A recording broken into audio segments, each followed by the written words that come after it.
No, it's working. It's working. Like you said, it's just a lag. It's working. Yep. Just a few minutes lag. Well, anyways, we got, I think it was also maybe the internet being slow here. And of course, we don't have Mike and Mary to help out. Because Mary, Mary helps out too, in all fairness. She knows more than I do. Mary has a very, she's very precise. Hey, Ronnie. Hey, good morning. Good morning. So yeah, we've got Karen's here in person, but otherwise it's pretty quiet. And I think that it's because some people are getting their place ready for Passover. I know that in my house, there's much cooking and preparing being done right now. And as everyone knows, as I've said many, many times, I'm going to be not eating a lot over the next week, which is good. I've been saving up. I've been eating everything I want for the last month. So I save up for this week. But yeah, it's not, none of these recipes. My wife works so hard to try to make nice food. And of course, I have no interest in it. I'm sorry. I have no interest in her food. Oh,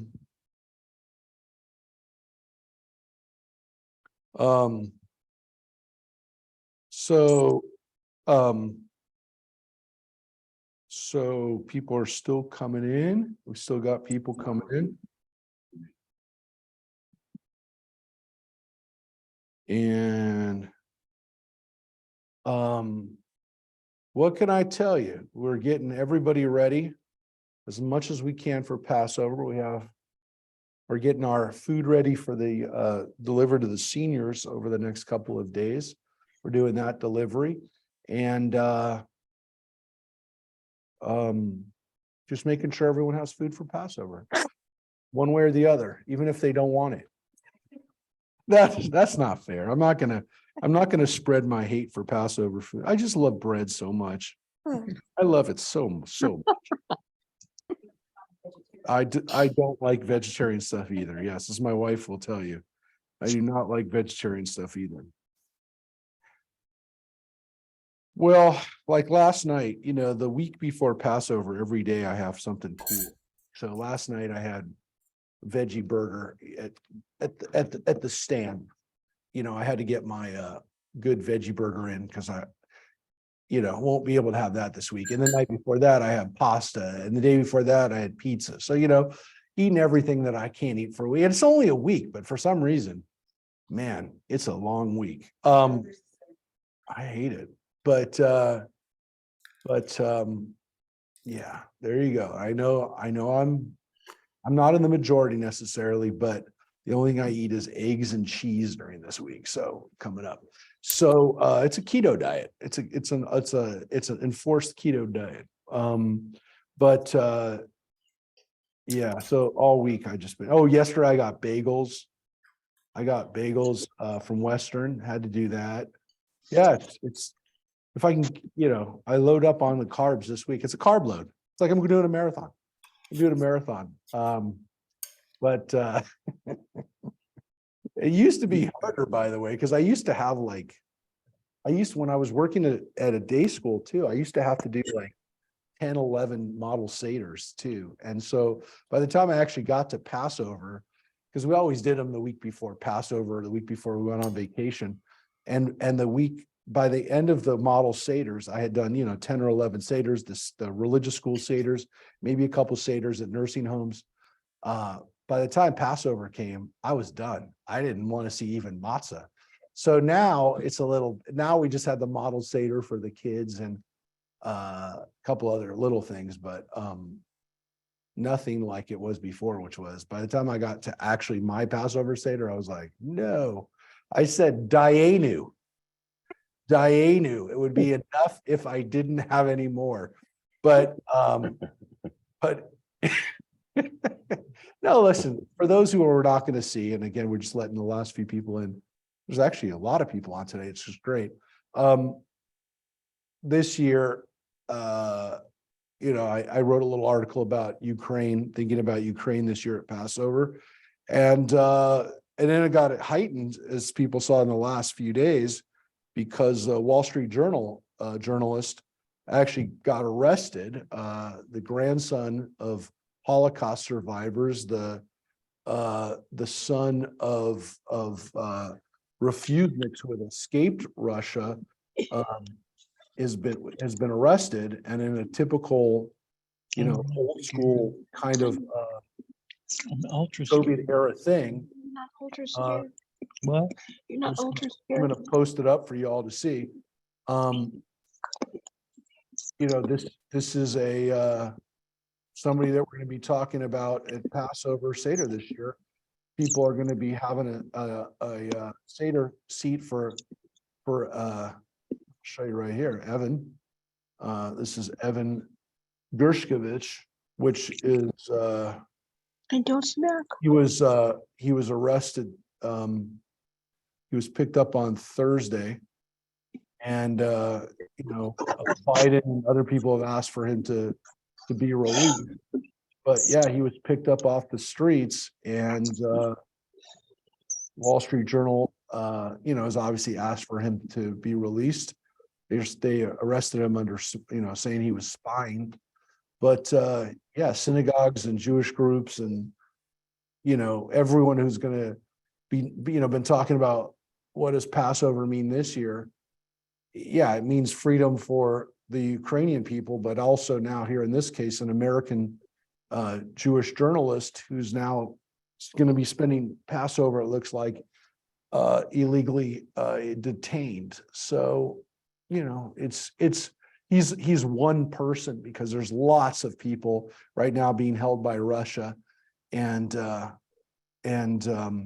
so he's a symbol for what's happening inside Russia, and of course what's happening outside of on their border. And again, for all the people in Ukraine who are going to be celebrating Passover in bunkers or in in hiding, in exile, we'll be thinking about them at Passover this year. So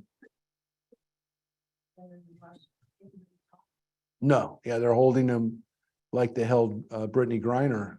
And look, I think journalists felt that they were going to be safe, and it sends a message to every journalist that they're not safe.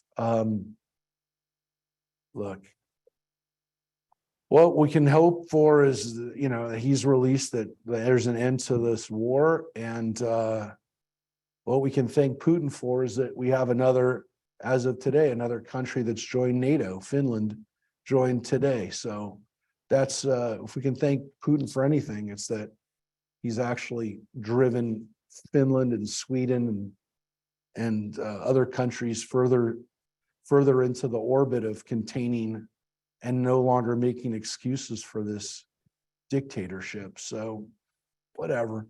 It's ironic that he's actually created a stronger Western alliance than we could have ever hoped for. So I don't think people 3 or 4 years ago could have ever imagined that Sweden was going to be rushing in to be part of NATO. So there you have it. Anyways, we'll be thinking about Evan this year at Passover, hoping that maybe even some miracle will happen that they'll let him go, but I don't look that way. So yeah, anyways. So we're going to continue today with I think everyone's on now, with Isaiah. And last week we had a chance to read the beginning of second Isaiah, this second part of Isaiah, second author of Isaiah, whatever you want to call it, a separate style of Isaiah for very religious people who don't want to consider that there's two Isaiahs. It's definitely a different form of Isaiah, a different approach of Isaiah, a different voice, a different tone. And so here Isaiah in these chapters is giving a message of comfort. And it's still sometimes warnings. It's still sometimes, here's the bad stuff. But there's always a positive side. And most of the text will be positive. Most of the text will be inspirational. And so there are a lot of lines from this part of Isaiah over the next 20 or so chapters that we have that make it into the texts that the liturgy, the Haftarot, we said, but also, onto posters and onto amulets or wherever you find watchwords or mottos, that you'll find these things, these words of Isaiah from these 40s and 50s and 60s. So as we said, there's some famous parts of earlier Isaiah, chapter 6, the holy, holy, holy, the lines that of course a lot of Christians use about, a son will be born to us, a woman shall give birth. Those lines are from early Isaiah. Not as big, not as important from a Jewish standpoint, but again, we attribute them to the prophecies of the birth of King Hezekiah. But let's take a look at chapter 41 today, and we'll read a few chapters of the 40s, which is nice too, also to get us into the mood for Passover, into freedom, into liberation, and quite frankly, God willing, for the people of Ukraine and other places where they're not living in freedom and living in fear, because these words today are definitely comforting words. So Rosemary, if you take it away for us, chapter 41. Stand silent before me, coastlands, and let nations renew their strength. Let them approach to state their case. Let us come forward together for argument. Who has roused a victor from the east, summoned him to his service, has delivered up nations to him and trodden sovereigns down, has rendered their swords like dust, their bows like windblown straw. He pursues them, he goes on unscathed. No shackle is placed on his feet. So who are we talking about here? Who is Isaiah talking about here? Who's Isaiah talking about that is serving God? Who is this? Anybody? The Babylonians He's or the talking Assyrians? about Cyrus. The Persians. Persians. About the Persians here. This is the He's Persians. talking about the Persians from the east, sometimes from the north, but definitely not Jews. He's talking about someone who's going to vindicate, a nation that's going to vindicate us. And he's talking about the Persians. And what's so interesting about this is that Isaiah, and this is why we believe the second Isaiah was written during this time of the Persians, which again is about 100 years after the Babylonian destruction, 70 years after the Babylonians. The Persians conquer the Babylonians, and they deliver the Jewish people back to the homeland. Not all of them go back. Mordecai and Esther were like several Jews who decided they didn't want to go back to Israel. We don't talk about that a lot, but the Persian Jewish community, many of them felt just fine living in Persia. But Cyrus allows the Jews to go back by defeating the Babylonians. And as you have a lot of times when a country, good morning, Reverend Lit, when a country has a chance to make themselves the new empire, they sometimes undo what the previous empire did. And so in this case, they undid the Babylonian exile by allowing the Jews to go home. And so Cyrus is viewed as a hero, not just a hero, but kind of like a Messiah by Isaiah, and very much so by the end of the Bible in the book of Chronicles. Cyrus is flat out called the Messiah, which is why Cyrus is a Gentile Messiah. He's not a Jew. He doesn't worship God per se. He was a Zoroastrian, a worshiper of the national religion of the Persian Empire, Zoroastrianism, which had a kind of a Gnostic, dualistic view of the forces of light versus the forces of darkness. He didn't believe in God, though the Bible kind of implies that he must have, because God gave him so much power. But his name was in Persian and Near Eastern languages. His name was Koresh, which of course is famous in America, not because we know Hebrew and know Cyrus's Hebrew name or Middle Eastern name, but because David Koresh took Cyrus's name. And on the 30th anniversary of Waco, we can remember that David Koresh changed his name to that so that he would include the Jewish Messiah, David, and the Gentile Messiah, Cyrus. He purposely chose that name. He invented that name so that he would be very clearly the Messiah who is both a representative of the Jewish people and as a representative of the Gentiles. He wove them both into his persona. So that's where his name came from. And I just watched that documentary they were showing on Netflix about Waco. And, it came out of the Seventh-day Adventist teachings of the Branch Davidians. Their ideas were very influenced by the apocalyptic teachings that exist in some forms of Seventh-day Adventism. We oftentimes talk about Seventh-day Adventists because of their seventh-day observance, right? Their keeping of Shabbos, their Saturday church going. But there's that part, but there's also the Adventist part, the Advent part. And when they're talking about Adventism for the Seventh-day Adventists, as they were also very similar to Jehovah's Witnesses and the Millerites, the movements of Christian apocalyptic fervor in the 1800s believed that the end of the world was going to come soon, including our Latter-day Saint friends, who also believe in an imminent apocalypse. So that type of apocalyptic theory and view, combined with the traditional biblical texts, allow people to sometimes think that this kind of stuff is going to happen right now. And so while Isaiah seems to be talking about a time 2,500 years ago, there were definitely people who have still driven, they've said that this is happening today. So it's all on how you interpret it, all on how you view it and how you reinterpret it. So yes, this is going to be an homage to the Persians and to their king Cyrus. Who has wrought and achieved this? He who announced the generations from the start.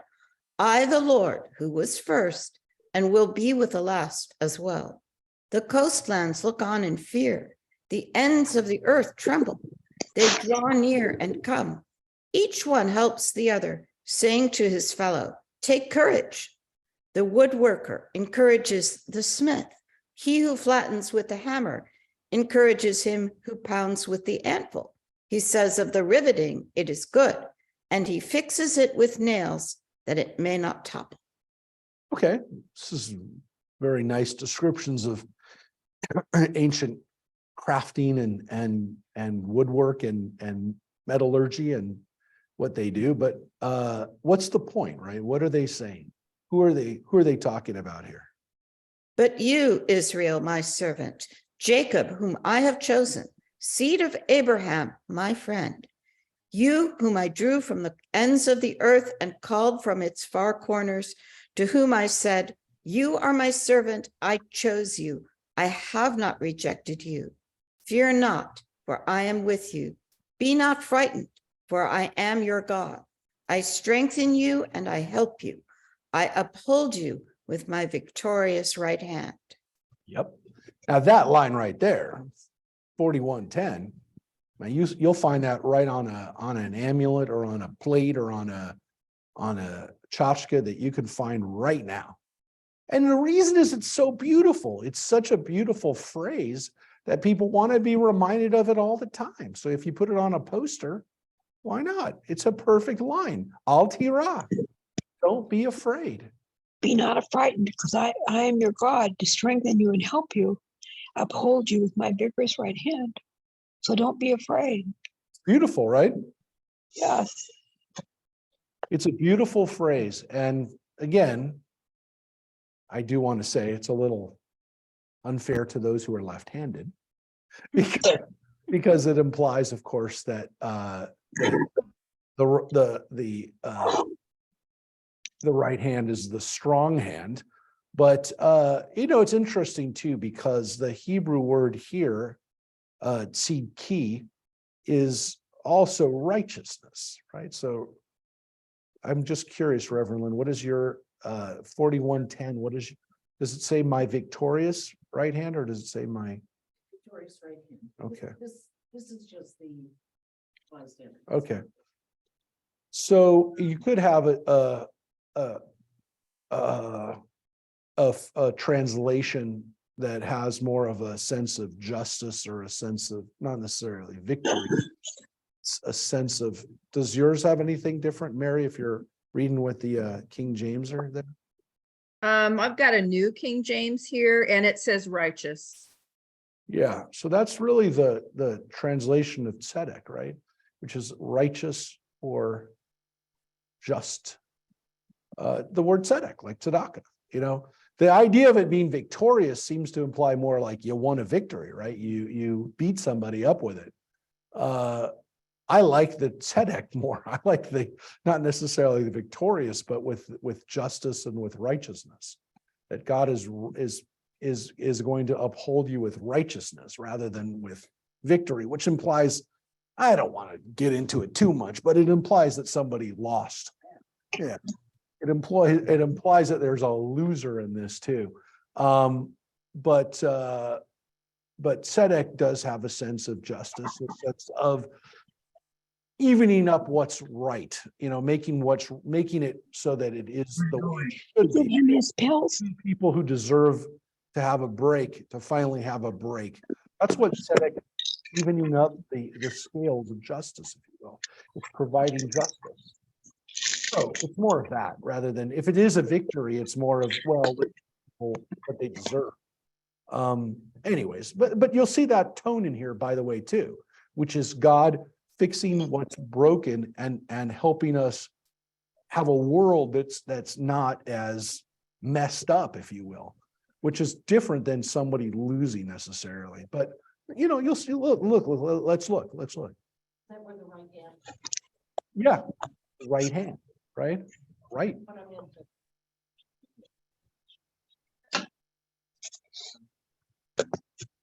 Stand alone, actually.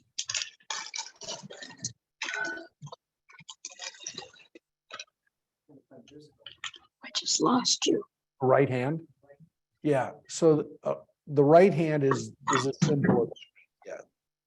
But it's also important that we use that word right, that this is the right, by saying it's the right. And we use that for the right hand when it comes, that's where the origin of the whole idea of something being right was. And why we said, we've discussed it before, the word sinister literally means left-handed. It doesn't mean evil. So, but there is that sense of, that God is going to fix these things. Yeah, I mean, you'll see this here. It's actually another beautiful line that you may have heard. So that one you may have heard. All right. Shamed and chagrined shall be all who contend with you.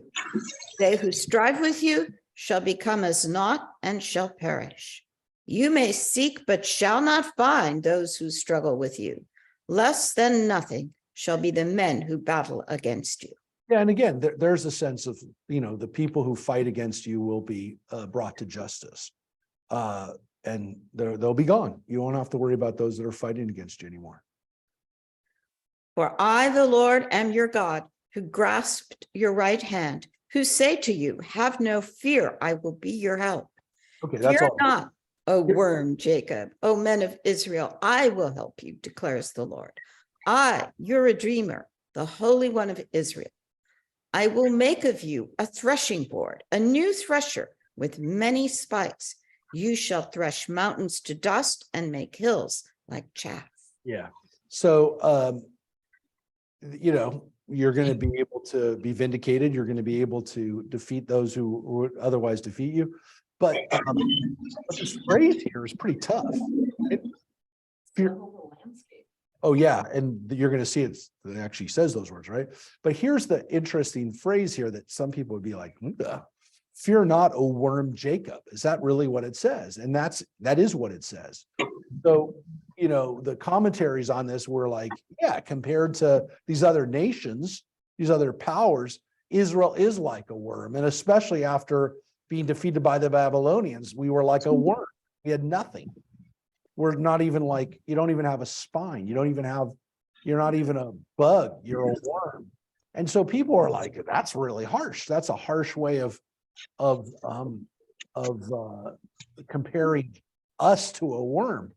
And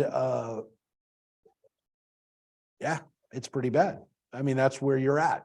Where you're at now is pretty bad, pretty low. But God is gonna help you. He's gonna fix it. And he's gonna turn you into something that can literally wear down and rub down even the mountains, right? You'll be able to tear down everything. Because a threshing board, if they were threshing wheat, they would thresh the good stuff, right? They get rid of the chaff and you get the good, good kernel, you get the good wheat. It takes a lot, you got to thresh it and you got to destroy it, really. You're really destroying it on a thresher. And so what's happening here is that you're actually going to do that to your enemies, and the hills, the mountains are going to become like chaff. So, yeah. You shall winnow them, and the wind shall carry them off. The whirlwind shall scatter them. But you shall rejoice in the Lord and glory in the Holy One of Israel. The poor and the needy seek water, and there is none. Their tongue is parched with thirst. I, the Lord, will respond to them. I, the God of Israel, will not forsake them. That's good to know, because this is not then just a matter of Israel becoming more powerful, getting their strength back, but that is part of this. The poor and the needy are going to be taken care of. So this isn't a victory where the people get to have a big party and, the army wins and everything's great. And that's as simple as that. It's that the poor and needy will be able to be taken care of.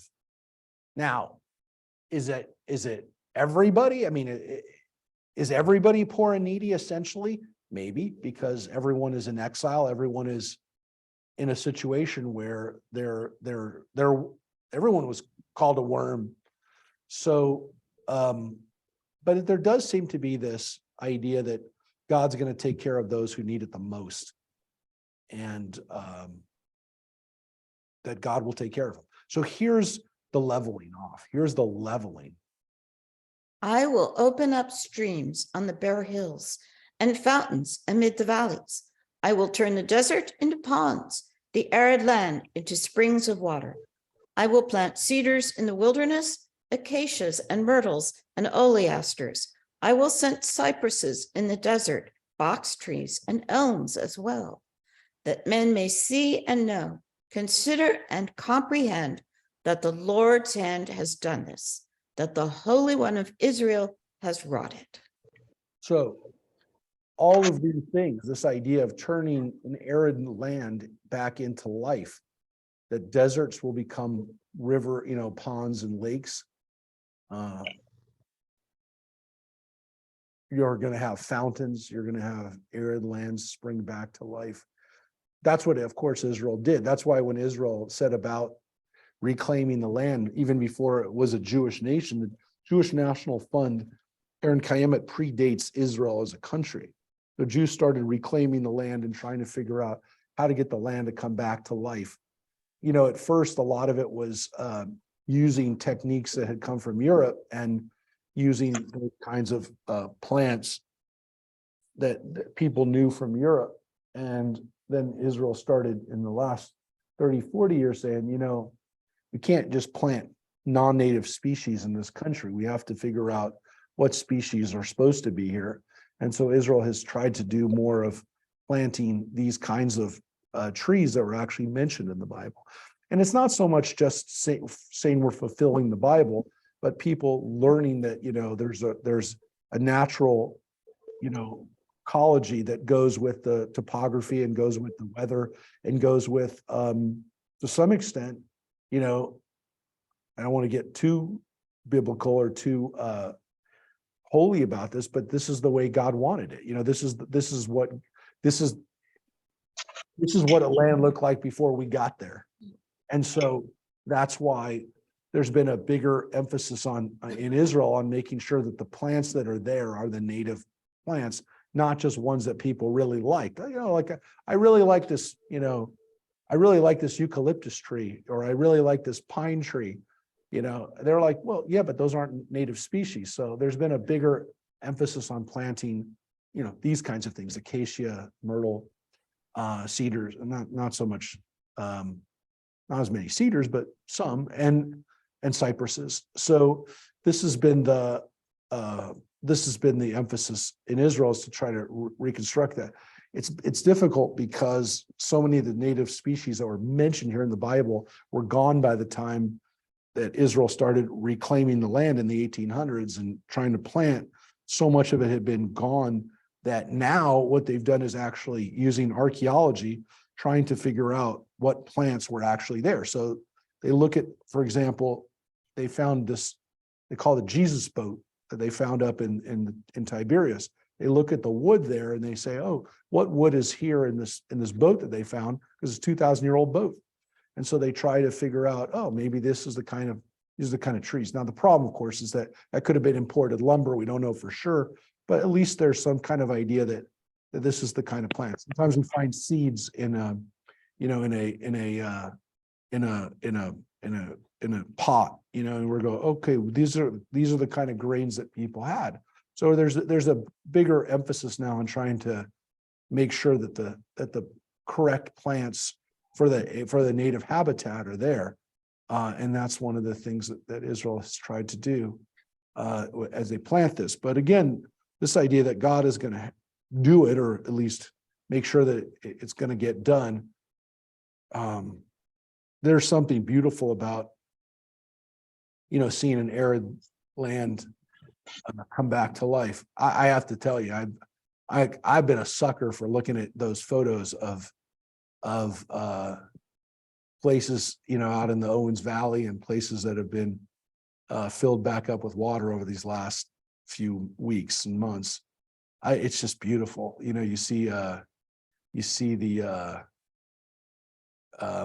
these areas that are coming back to life, and even in our backyard. I mean, I got some pictures of my kids went hiking in Towsley this last week, and you know, there's a river there, and there's beautiful lupins and poppies back there, and it's beautiful. I hope it stays that way. I hope we get it. I hope we you know, get to manage this water a little bit better.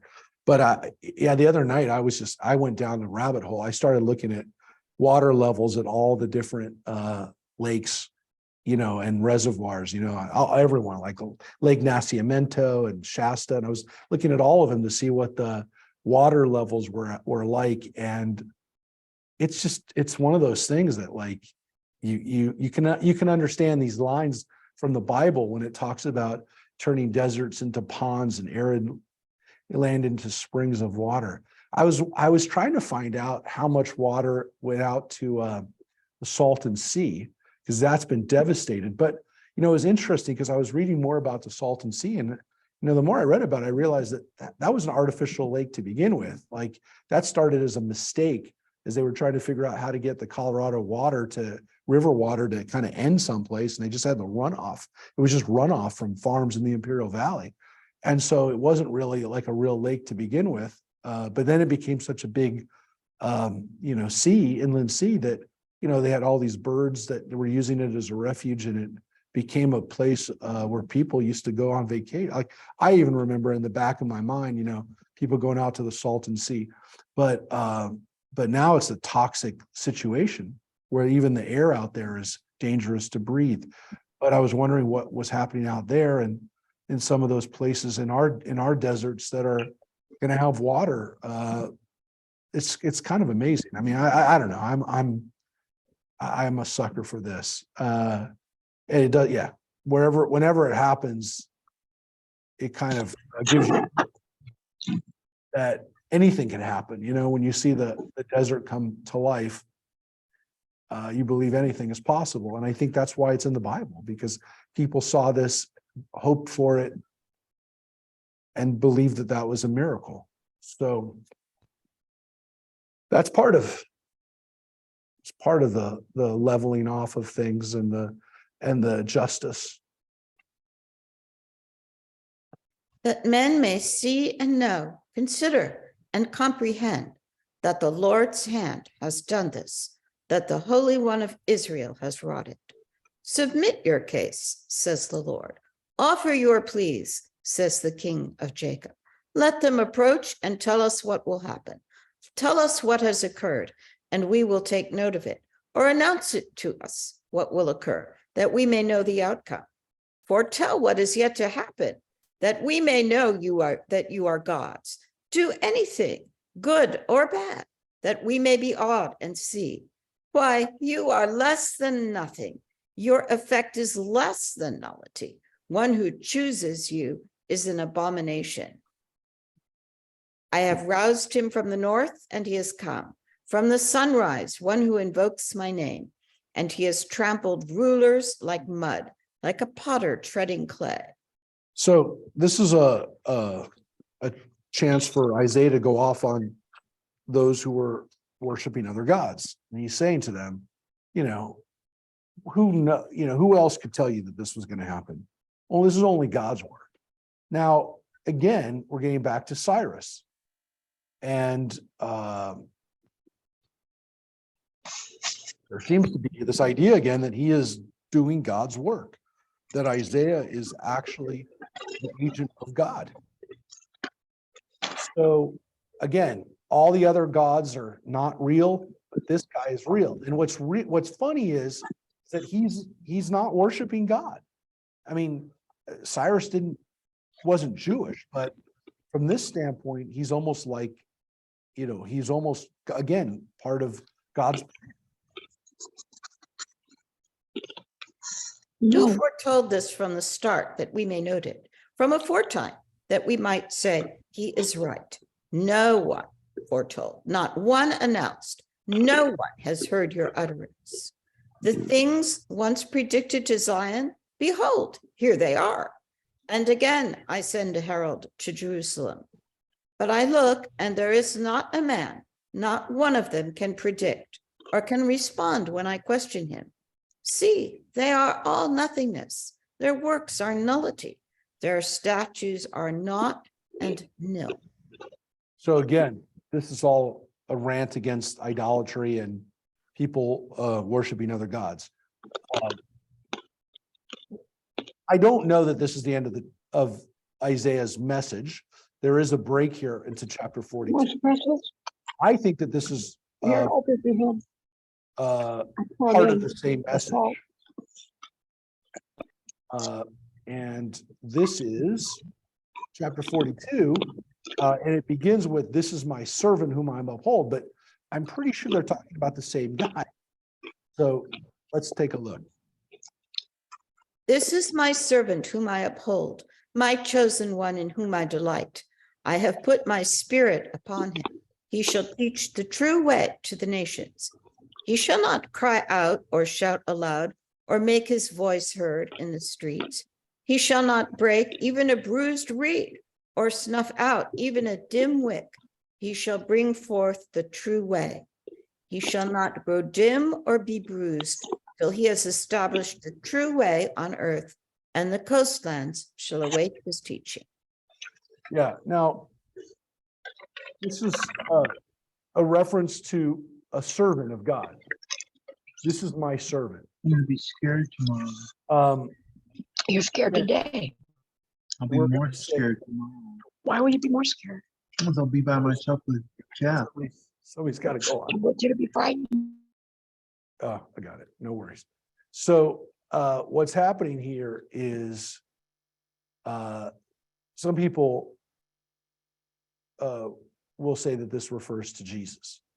So when we get into a servant,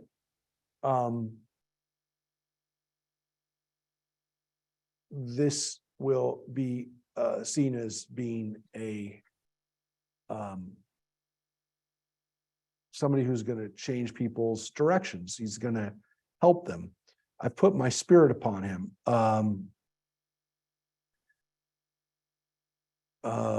And it says he shall not cry or shout out loud or make his voice heard in the streets. He shall not break even a bruised reed or snuff out even a dim wick. I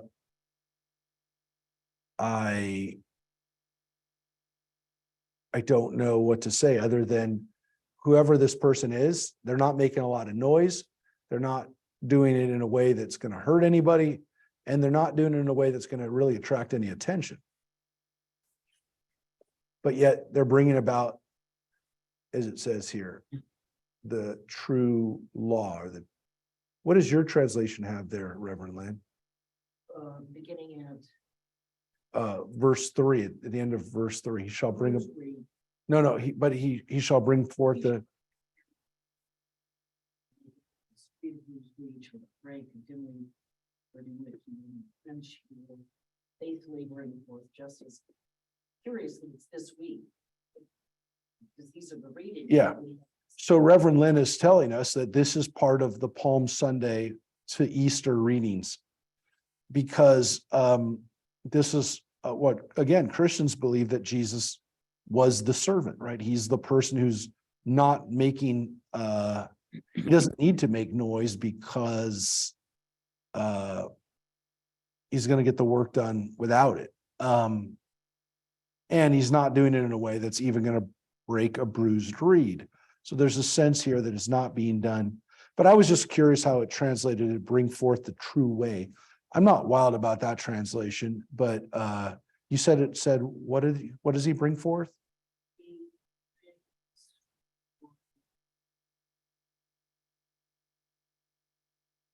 The last part? He will not fail or be discouraged till he has established justice in the earth, and the coastlands wait for his law. No, that's the next line. That's 4. Oh, you want 3? Yeah. First reed will not break, and a dimly burning wick he will not quench. And then the last part? He will faithfully bring forth justice. Yeah. So mishpat has a sense of law, a justice. The word mishpat is usually translated as law or justice. I thought it was interesting they translated it as way. But again, and they translated it consistently here because mishpat is there, and Torah, which is the teaching. We haven't gotten to that line yet, but So what is the justice here? the word mishpat, they translated it as true way. I'm not wild about that translation. It does seem kind of even more Christological than Yes, the it actual is. teaching, the translation that you have in the NRSV, which has more of a sense of it's a law. This is the justice. This is the law. The reason that true is there is because it's the word emet. The word emet means truth, but he brings forth the true justice is definitely still an idea. Like the way seems to be more like the way you're going to do things. Actually, I can't even say that now without thinking the Mandalorian now, but for those who don't watch Mandalorian, you won't get the way. This is the way, as the Mandalorians say when they're following their tradition. This is the way, which is funny because in Judaism, there actually is an understanding that there is a way, which is halakha. Jewish law in Hebrew is actually called halakha, the way, the walk, the way that we go, the way. That is the word, is the way. Yeah, which is definitely a nice way. I like it. I like that idea. The word mishpat doesn't really have that connotation. The word mishpat is that's the law, and you really don't have a choice. The way seems to have a little bit like if you're going to follow that way, that's the way you're going to go.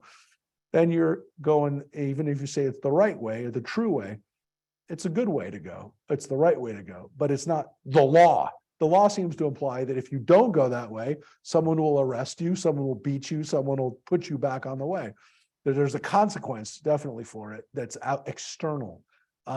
But anyways, I will say that it is a nice idea. And one of the nice ideas, of course, was that people would have this message brought to them in a way where they don't have to get beaten over the head with it. And what, of course, is interesting about this is this next line. Rosemary, he shall.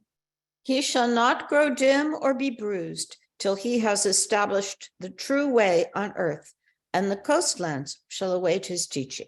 Which is kind of saying the whole world, if it's going all the way to the coastlands, it's going to be, everything, everywhere will get his message. Now,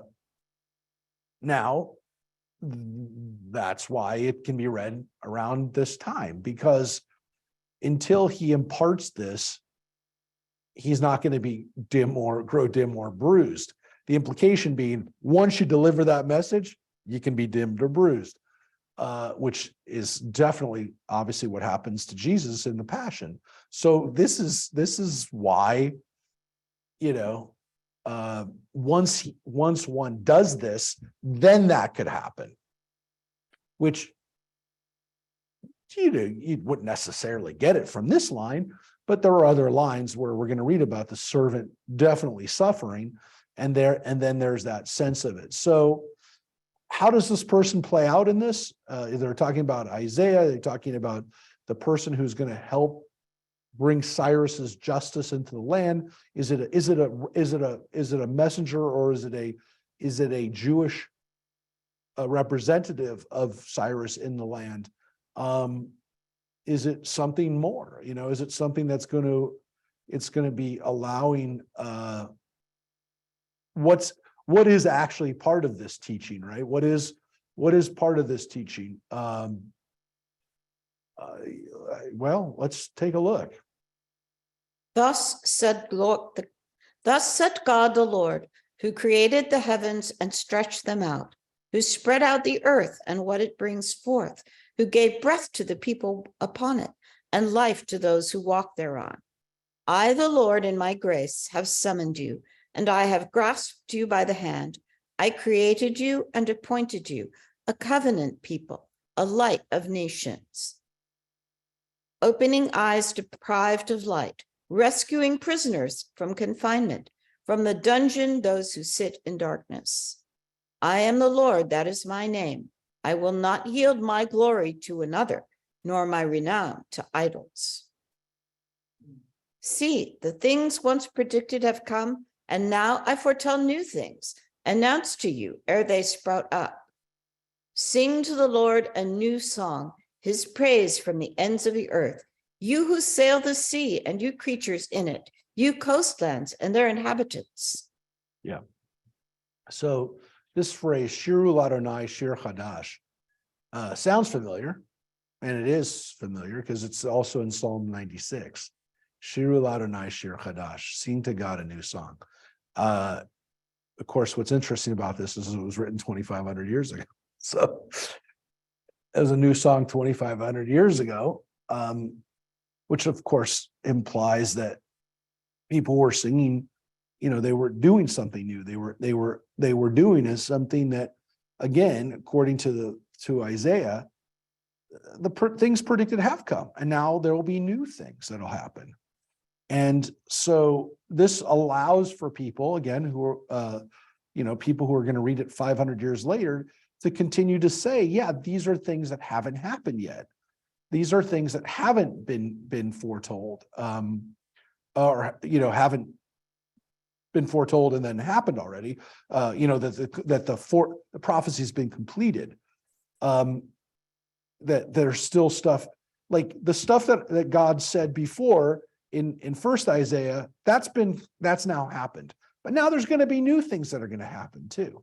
And so that's why this is here. But what's interesting about it is that the people who are hearing this message, at least 2,500 years ago, think that they're talking about what's happening now. That what Isaiah is saying is going to happen now, not in another 500 years. But if he's saying that it's happening now, what is it? What is it that's going to happen? And again, it's this idea that we're going to have a new start. There's going to be a new situation where people Well, let's see what they're gonna do. You've already heard a little bit, but he's gonna lay it out right here. But is he a person? Isn't he rather the nation? Yeah. And so, so Reverend Lynn just gave it away, but that's good. It's good. No, it's good to give it away because, you know, looking for the individual, looking for the person has been, you know, leads to obviously Jesus. But what it does seem to be is that he's actually talking to you, every one of you. I, the Lord, in my grace have summoned you, and I have grasped you by the hand. I created you and appointed you a covenant people, a light of nations, or Lagoim. So what's interesting here is that maybe the servant isn't one person, it's the group of people. And so this is something that people have a hard time grasping with Isaiah because they were looking for an individual. But yeah, it seems to be that you're all supposed to do this. That God says, you know, I've summoned you to do this. A covenant people, a brit, right? A covenant, an or Lagoim, and light to nations. And that's where we start to get these phrases. Which then means that we have to open the eyes deprived of light. We have to rescue prisoners from confinement. So it's not the Messiah's job. It's not God's job.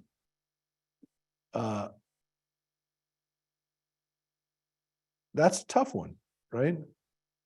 Freeing the imprisoned. Yeah, that's a tough one. Look, it's a tough one. It's a tough one because, as we know, for those who also saw the recent profile, there's been some discussion about the fact that we have more people in prison in the United States than Russia does.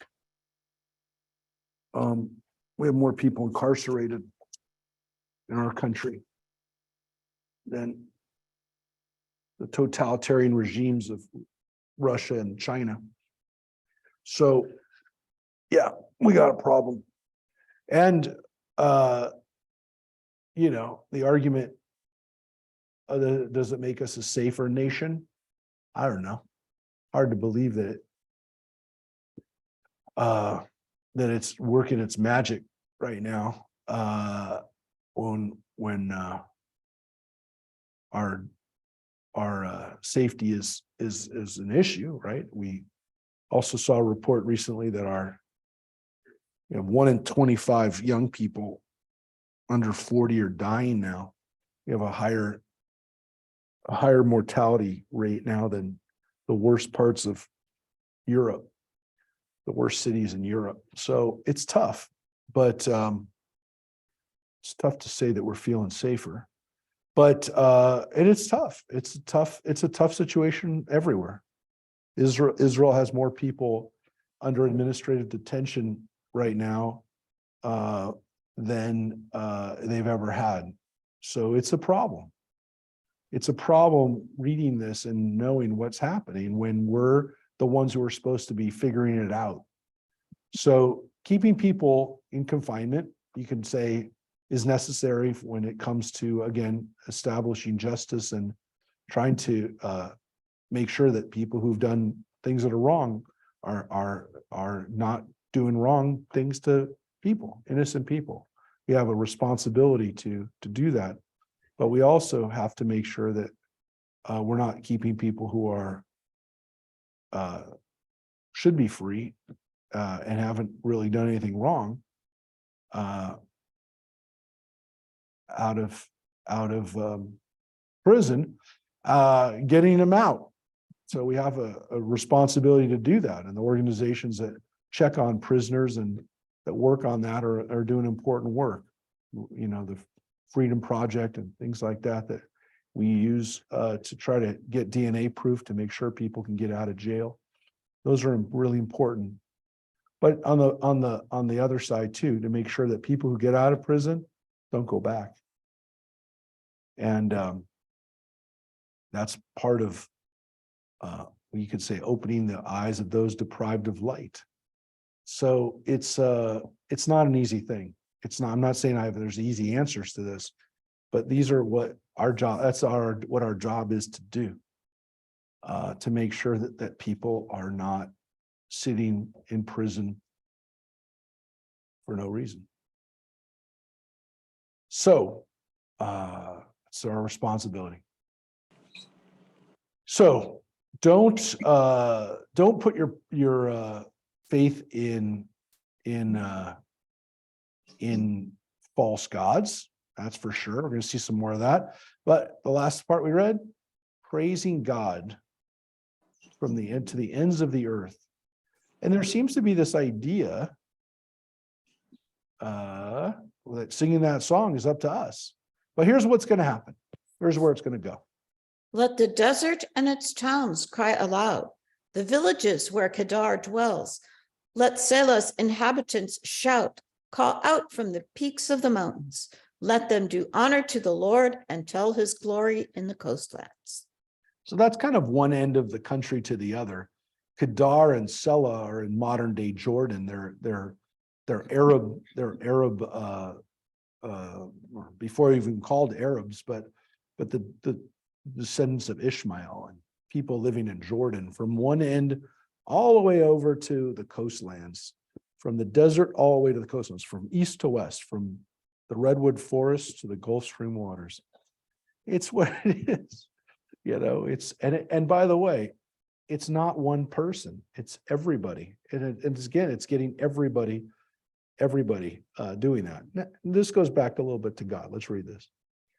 The Lord goes forth like a warrior, like a fighter, he whips up his rage. He yells, he roars aloud, he charges upon his enemies.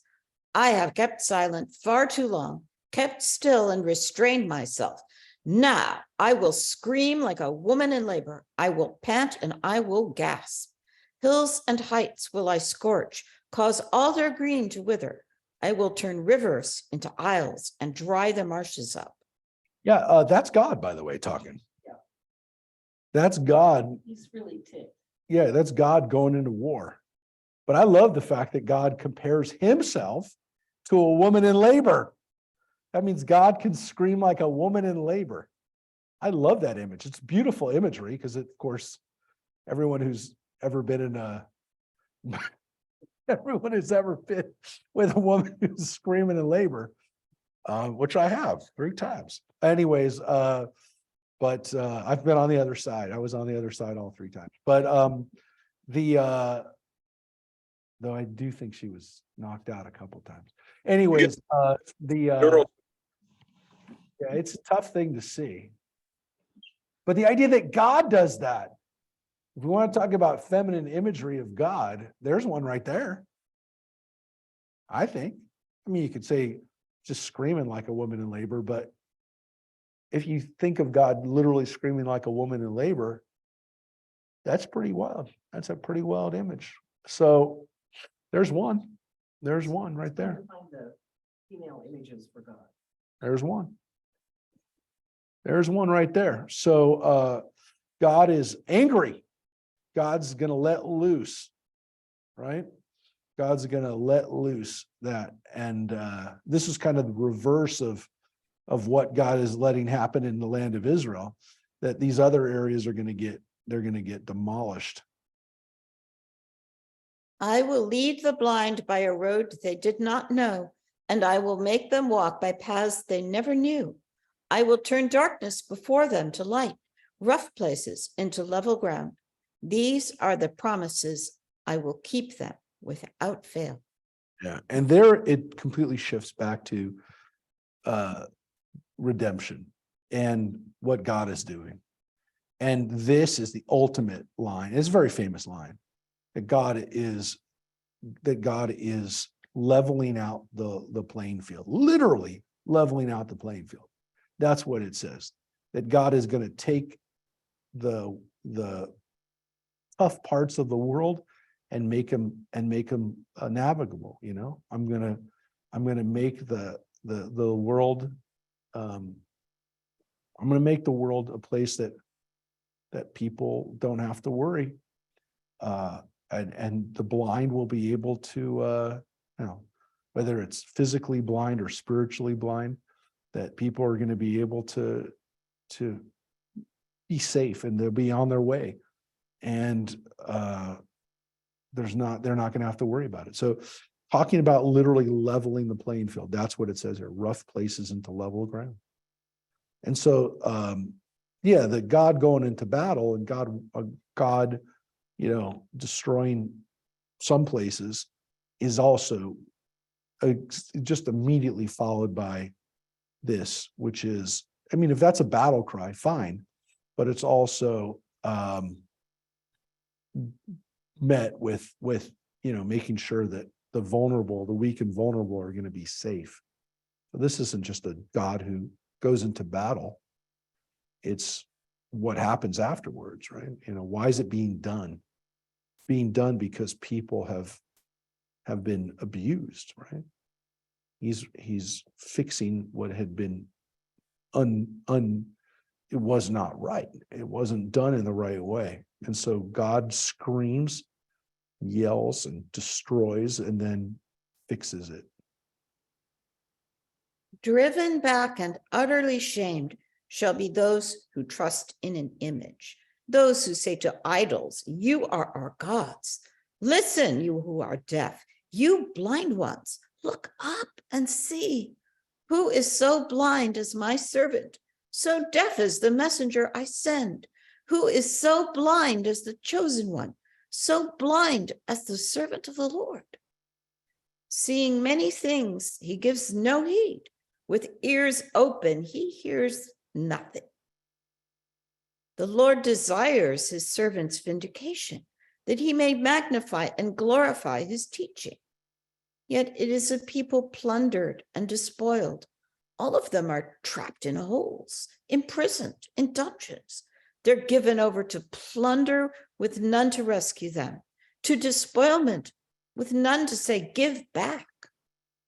If only you would listen to this, attend, and give heed from now on. Who was it gave Jacob over to despoilment and Israel to plunderers? Surely the Lord, against whom they sinned, in whose ways they would not walk, and whose teaching they would not obey. Yep. And so here it says that Israel was punished for not doing the right thing. Israel was punished by God. And again, it seems as though this servant who they're talking about are the people. They're all God's servant. We're all the servant.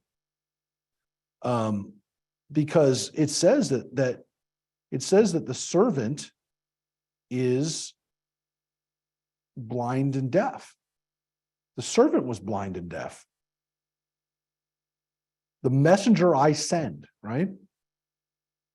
That's the Jewish people.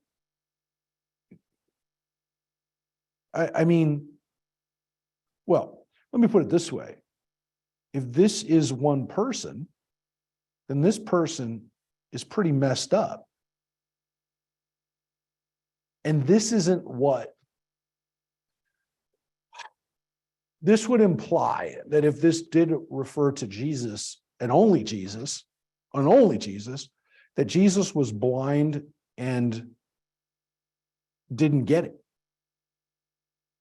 I don't want to. The word blind and deaf here are used as metaphors. It's not that the person was literally a blind and deaf person. It's somebody who doesn't get it. And according to this, then, that person was not understanding it and then got it. So it doesn't seem consistent with this idea that Jesus who was the Father, the Son, and the Holy Spirit all together, because this servant doesn't get it. Then you have to pick and choose. You can't read straight through. Correct. So Take the context. So if it seems pretty clear that it goes right from here,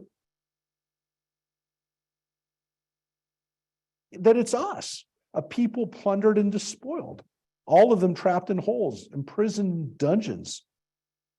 So they are the way they are because God punished them for being, it's pretty clear what happened. The people didn't do the right thing.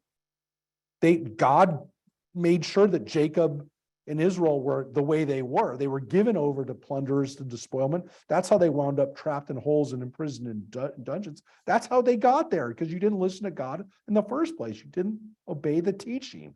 And so God poured out the wrath upon them. We use that word, shvoch, shvoch hamacha. This is God pouring out wrath against us. So finish it. I guess I gave away that last line, but good. So he poured out wrath upon them, his anger and the fury of war. It blazed upon them all about, but they heeded not. It burned among them, but they gave it no thought. Now, it also seems that, like, I don't know if we naturally would break it here, because this next line seems to go with the previous line. Like, I don't know. Like, we didn't break it here. So this was Christian scholars who broke this. And so, look, for Christian scholars who looked at it and said, oh, this is my suffering servant. This is my servant whom I uphold. That, this is the Eved, this is my servant. And that's the theme for part of this. Obviously, whether it's an individual or not is, kind of for you to see. But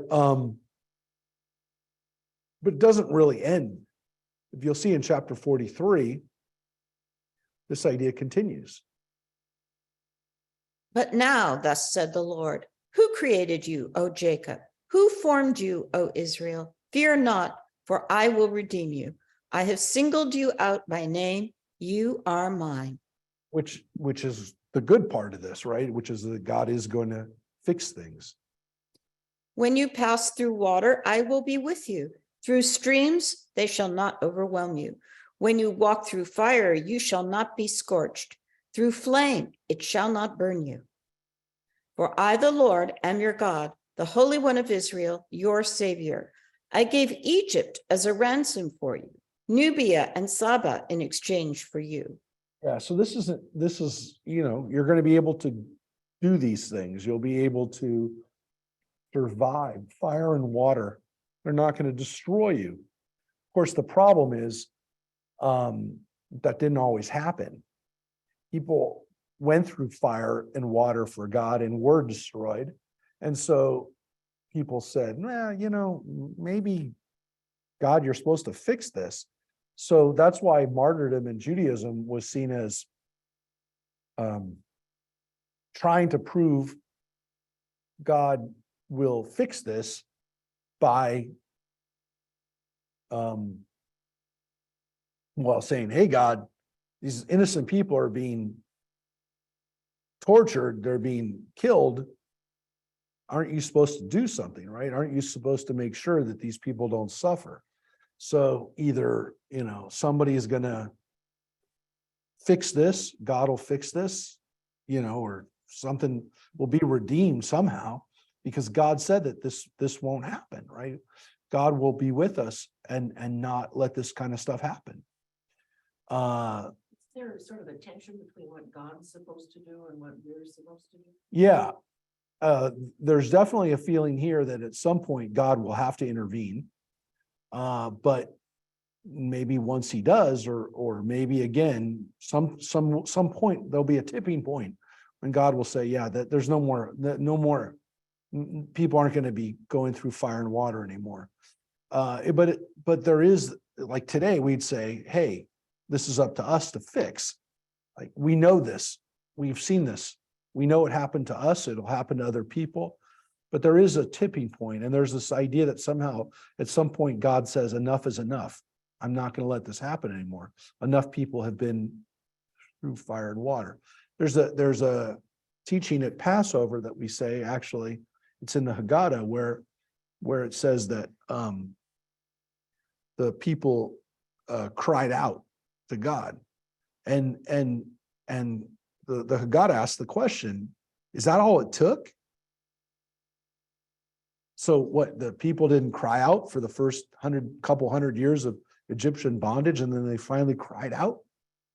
And there is this understanding that like it actually took people to do something, like people had to do something in order to get God to respond. God didn't respond until people did something, which seems to imply that like, yeah, maybe there's something we have to do in order to get God to Is it follow only along. God's tipping? At least in the Haggadah, there's a sense that people had to do something. Like people at least had to stand up for themselves and say, God, do something. That enough was something, but they had to call out. So they say, well, what made God finally respond to the slaves in Egypt? And that is that they cried out. Well, why? Why took them so? What took God so long? And the understanding is to some extent that the people didn't cry out, that they didn't actually, they took their servitude and they took it and they didn't complain. They didn't cry out. Look, it's based on this idea that, you know, again, what is God's tipping point, right? When will God do something? And this understanding that, yeah, but you got to do something. I mean, you've got to, you know,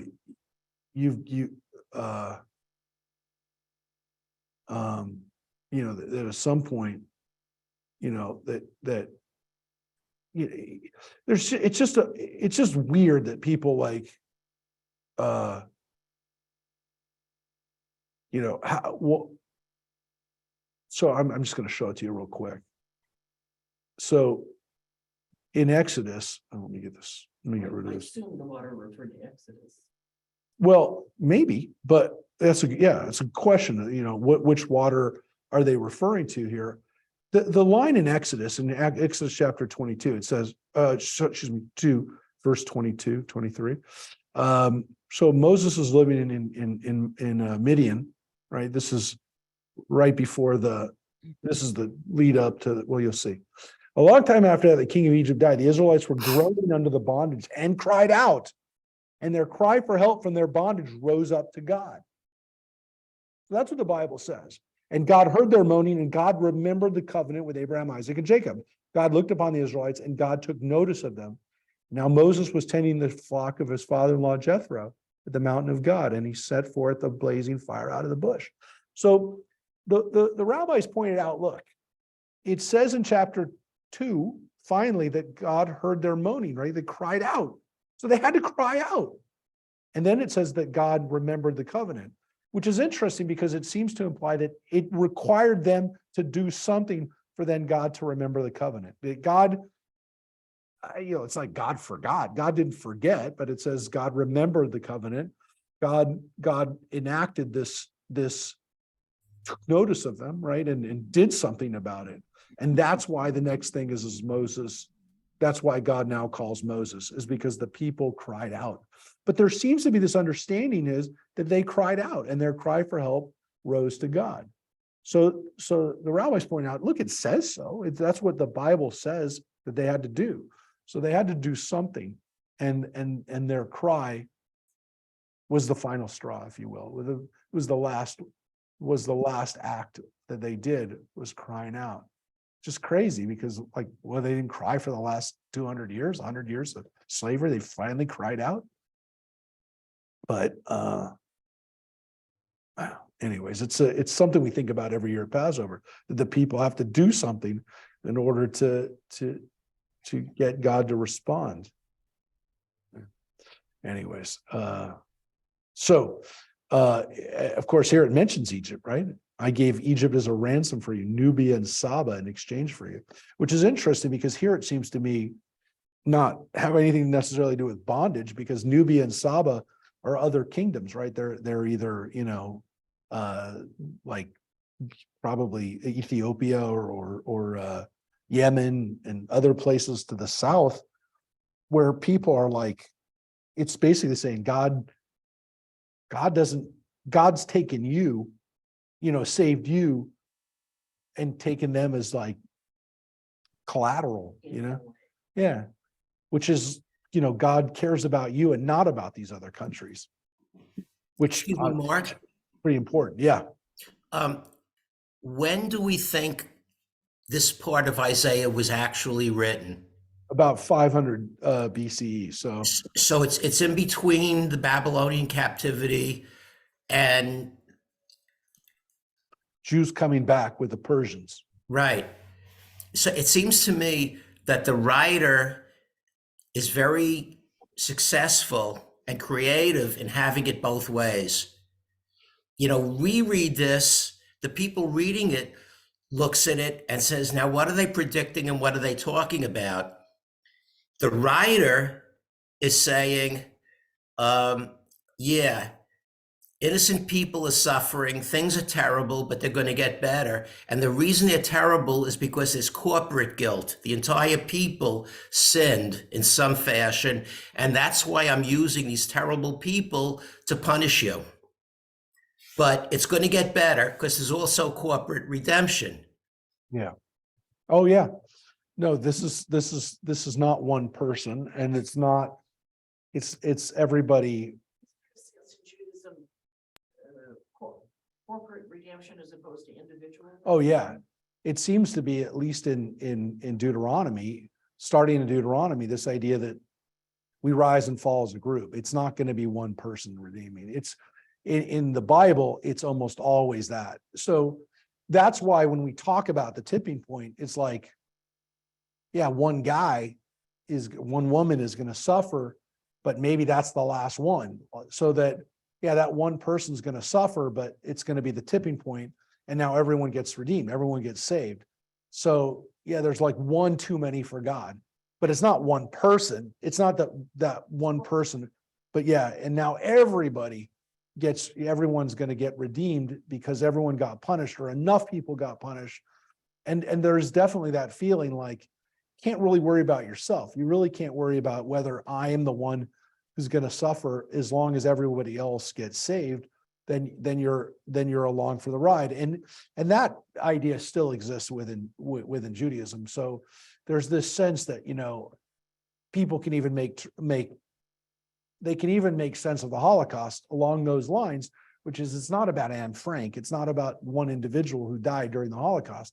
It's about the punishment of everyone, and then on the other end, the redemption of everyone. And so it's not about one individual. And of course, like, we want it to be about one individual. We can't take 6 million. We can't comprehend 1 million people dying, but we can comprehend one person dying. And if it's, somebody that we can put a name and a face to, then it makes it real. But yeah, Does that show God to be rather limited? well, it's interesting because, yeah, can God save one person? Is God gonna save one person? By the time of Deuteronomy, by the time that we see massive amounts of people getting exiled and killed, there must have been this idea that God doesn't intervene for one person. God's not gonna deal with one person's individual problem, because there's too many individuals that died. So God only gets involved on a massive scale. But to some extent that exists in the Bible, because those miracles that we saw, in Egypt, those were on a massive scale. So it's interesting that as much as it's, people say, well, that's the theology of the Deuteronomistic author. The author of Deuteronomy is talking about corporate redemption, everyone getting redeemed together. The covenant is with everybody. It's not with one individual. That we're talking about on massive scales. Well, to some extent, yeah, it shows that God can't or isn't going to get involved with one person. But the point is that there's a early biblical basis for it, which is the fact that we have miracles that are performed for everyone at the Red Sea, that are performed in Egypt. So the fact that there are miracles that are performed on a corporate level leads us to say, well, God always has worked like that. The issue is that, we want God to make us have a kid if we can't have a kid, like God did with Sarah. And we want God to be able to, or Samson, or, whoever it is, there's going to be an individual miracle too. But yeah, I mean, It's definitely in the later parts from the exile on, where God clearly let the people be punished as a whole and then redeemed as a whole. But because there's early biblical basis for it, everyone's cool with it. Everyone goes, well, even for those people that were more mythological or more, more supernatural, but it already existed. And what's interesting about that, when you think about it to some extent, is it differed from ancient mythologies, which really did focus on an individual getting some special power from their God, that God made them like Achilles or whatever, that they had some special powers. That we have those. We have Samson, and we have Moses even has some magical powers, but it's not about the miracles that were performed on a massive level for everybody is unique in the sense that it's not about one individual. The unnamed millions of people that were redeemed at this time of year, that's what we celebrate. We don't, that's one of the things we talk about too every year, or at least at some point we need to mention. The Haggadah doesn't mention Moses by name. Moses isn't mentioned. It's not about Moses. The Haggadah is about every one of us. So it's not supposed to be about Moses's. That's why I don't like songs that, we have them, we have Let My People Go and, Moses, or some Moses stuff that we put into the Passover story. The celebrations of Passover include references to Moses, but it's not in the Haggadah. The traditional Haggadah doesn't talk about Moses. So it's not about one person. It's not about that. And again, forget that, because when we teach it to kids and when we sing the songs that we add to it, makes it special. We include Moses, but you actually go through the whole Haggadah traditionally and never mention Moses. It's crazy, because you'd think, oh, this is a story of Moses, and it's not. It's not about Moses. It's about us being redeemed. Wonder then about our theology informing the way we pray.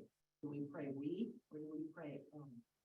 Well, that's why most of the prayers, at least in Judaism, are we, and we don't. It's not saying. There are so few Hebrew prayers that say my or me, or there's so few and far. Like I can think of them. I can think about the few. There's one in the Amidah, the traditional Amidah, that says, God, help me. Essentially have patience with those who are trying to do bad things to me. It's help me have a better attitude about. Most are we. Almost all of them are our. We and our, and it's not about. Yeah, it's not about us. Excuse me, Mark. Yeah. The perennial issue with religion is, if there is a God, how could God allow good people to suffer so much? Yeah.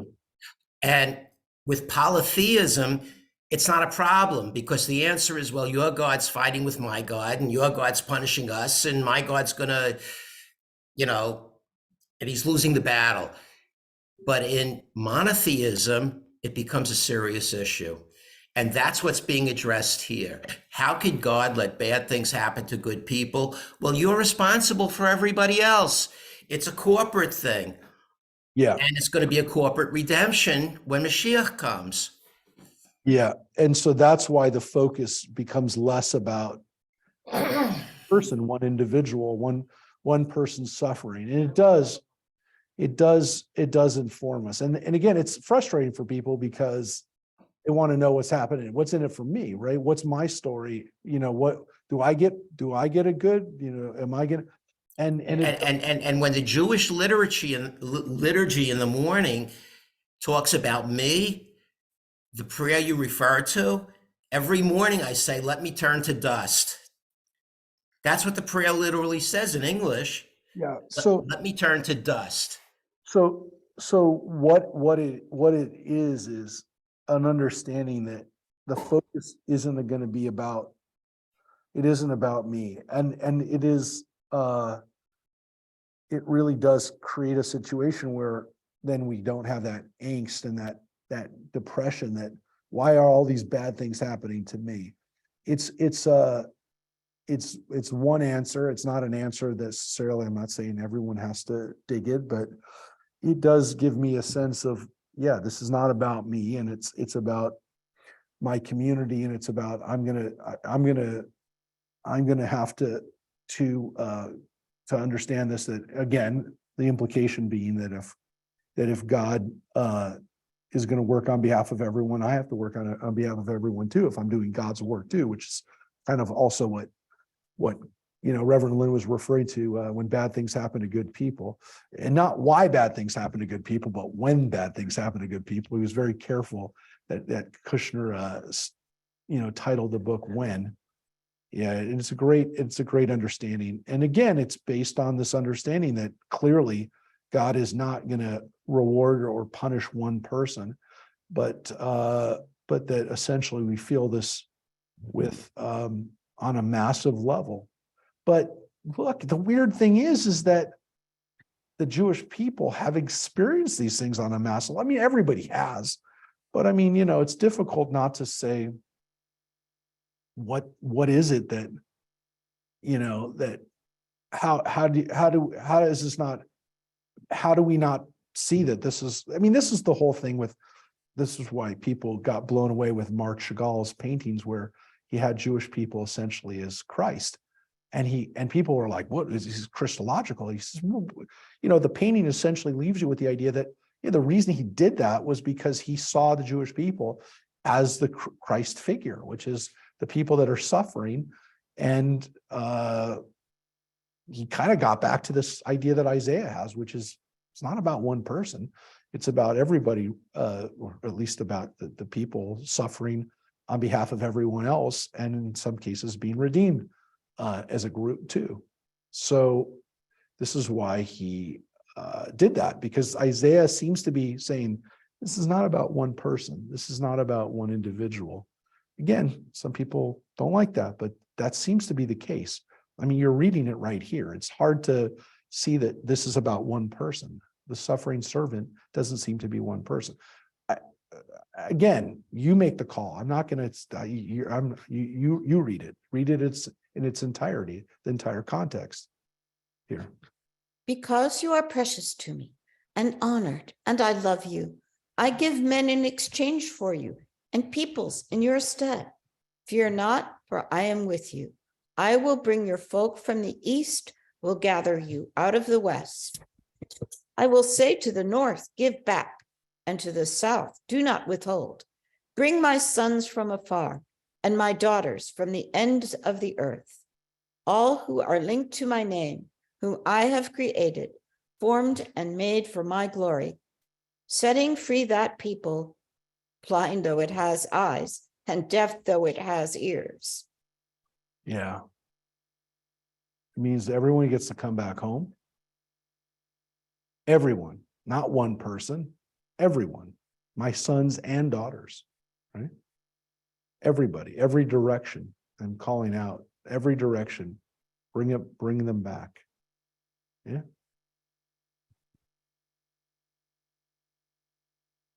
All the nations assemble as one. The peoples gather. Who among them declared this, foretold to us the things that have happened? Let them produce their witnesses and be vindicated, that men hearing them may say, it is true. Yeah. Now this seems to be a slightly different, well, it's not necessarily a different prophecy, but look at what happens here. Now he's speaking to every other nation. So this might be like the beginning of a different idea, or I'm not saying necessarily next chapter, but look at what he's saying here. This is, this kind of ends this this idea that the people are going to be redeemed from these different directions. Now he's saying Kol Hagoyim, all the nations, right? What's happening here? My witnesses are you, declares the Lord, my servant whom I have chosen, to the end that you may take thought and believe in me, and understand that I am he. Before me, no God was formed, and after me, none shall exist. None but me, the Lord. Beside me, none can triumph. So that's None can grant triumph. 43:10.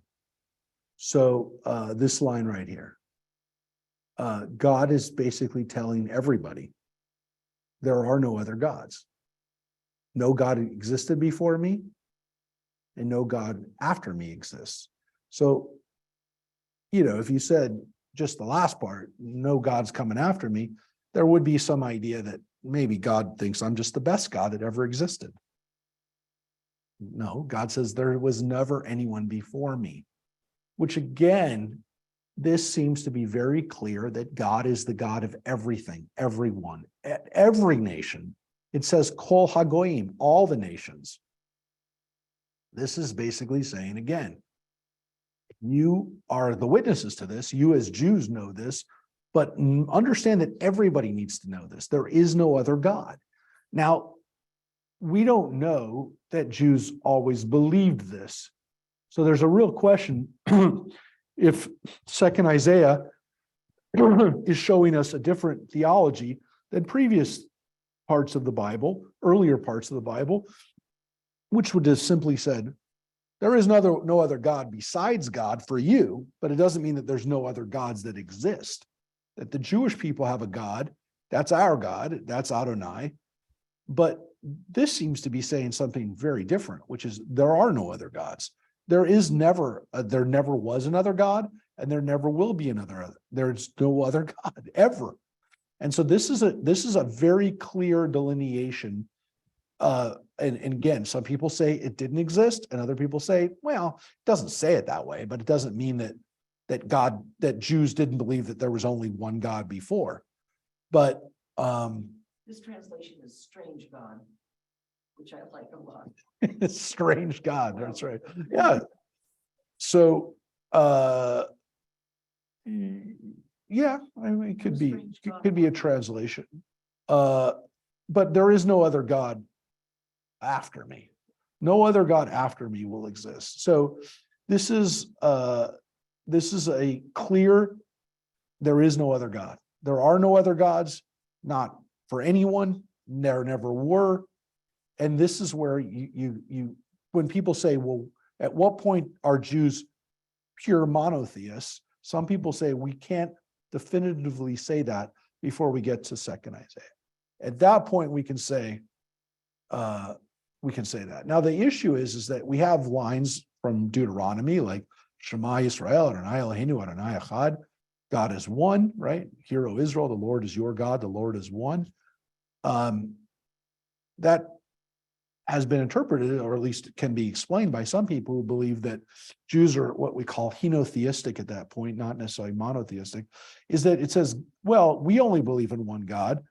That's our God, the God of Israel, but not that there's no other gods for anyone else. Yeah, we have one God, but a lot of people have lots of other gods, and they have those gods. Our God is better than those other gods. This is definitively saying there are no other gods. There is no other God. There's no other way to understand this. Rabbi, Yeah. if we take this paragraph by itself, right, and we read the third line, my servant whom I have chosen, and then and believe in me and understand that I am he, he's almost saying, well, no, to me, he's saying, I am God, I'm the only God, I am the only servant. No, here it's a servant that he chose, right? But the servant is you to the people, and it's clear that it's a plural. So he's saying, Avdei, that my servant whom I have chosen is part of this line, or part of this first part of that phrase. It's all one line, it's all one verse. But the first clause, if you will, is my witnesses are you. You are my witnesses. You are my, this word edai is witness. It's the same word for, witness for in a court. You are my witness. And it's plural. It's a plural word, which is why it says witnesses. Your translation has witnesses, doesn't it, Reverend? It's got to, because it's clearly a Hebrew construct for witnesses. It's plural. My servant whom I have chosen. That's part of that phrase, right? These are the ones that I've chosen. Now, so again, the servant is a plural. It should be my servants whom I have chosen. But again, it's not, that's not the Hebrew. That's not the way the Hebrew is constructed. Now, I can only tell you that that's the word atem edai, that's 100% plural. The word atem is plural. That means you. We don't have a word for it in English. What we do, we say use. When we say use, guys, when we're saying, because we don't have an English word for use, but that's a plural. Atem is a plural, 100%. So the word avde is clearly part of that clause. We are the servant. So when it says believe in me, it's the word servant is used here. It's 100% the word servant. I mean, that's Eved is the word for slave. It's the word for servant. It's a subservient position. God, we are God's servants. Whatever word you want to use. Don't use the word servant. Singular. It is singular, which is a problem from the standpoint of the way we look at it in English, because we're a servant as a group. This is the challenge, is that there's no word where we are looked at as a collective one in this. But there's no question that my witnesses and my servant it's part of that same line. I mean, it's part of that line. And again, the servant doesn't know any better. I mean, I want to make it clear, if this is going to apply to one person, it's not a good person. It's not a person who's done good things. It's a servant who doesn't really know any better. We've already said the servant is blind, the servant is deaf, the servant is lame, the servant is weak. The servant is getting better, but the servant is not in a situation where they know any better. And again, it's you, and you should, you got to know that I'm going to be the one who's going to fix this. And the words here, Anochi, Anochi, which is actually repeated, Anochi, none but me. I mean, you probably have a different translation in verse 11, right, Reverend Lynn? Oh, so they don't repeat it. What does the King James have, Mary? Oh, it does say it twice. Yeah, it should. They didn't translate it that here. The word is used twice. Anochi, Anochi. Right? I am. Yeah. They translate it as none but me, but It's also clear that there's an order. I mean, you are the collective one are under God. yeah. Oh, there's no question. And this is not an equal footing. This is not, there's not like we're partners in this. You're in a situation of weakness. Look, we've already been compared to a worm. You've already been compared to a worm. I mean, a servant is already a step up over the worm, but these are people that they're not given a lot of, they're not at a point yet where they're even going to be called anything other than a servant. So here's what he says. None but me, the Lord. Beside me, none can grant triumph. I alone foretold the triumph, and I brought it to pass. I announced it, and no strange God was among you. So you are my witnesses, declares the Lord, and I am God. Yeah, and there we use the strange there too, which is zar. It's the word for strange, a foreign. Yeah, you're no strange God. Yeah, you're my witness. And again, this phrase here, Ed, you're my witnesses. It's plural. And again, Aniel, I'm God. Ever since day was, I am he. None can deliver from my hand. When I act, who can reverse it? Thus said the Lord, your Redeemer, the Holy One of Israel. For your sake I send to Babylon. I will bring down all her bars, and the Chaldeans shall raise their voice in lamentation. I am your Holy One, the Lord, your King, the Creator of Israel. Yep. Well, that's a pretty strong phrase, by the way, too, which is that God created us. With, again, this idea of having a special role to play as God's witnesses here. There's a reason why Jehovah's Witnesses call themselves Jehovah's Witnesses, right? They're witnesses. But of course, part of this too is that the Babylonians are going to come to an end, right? They're done. And again, this idea that the Babylonians are going to be doing the same thing that they did to us, which is they're going to be in lamentation. They're going to be singing songs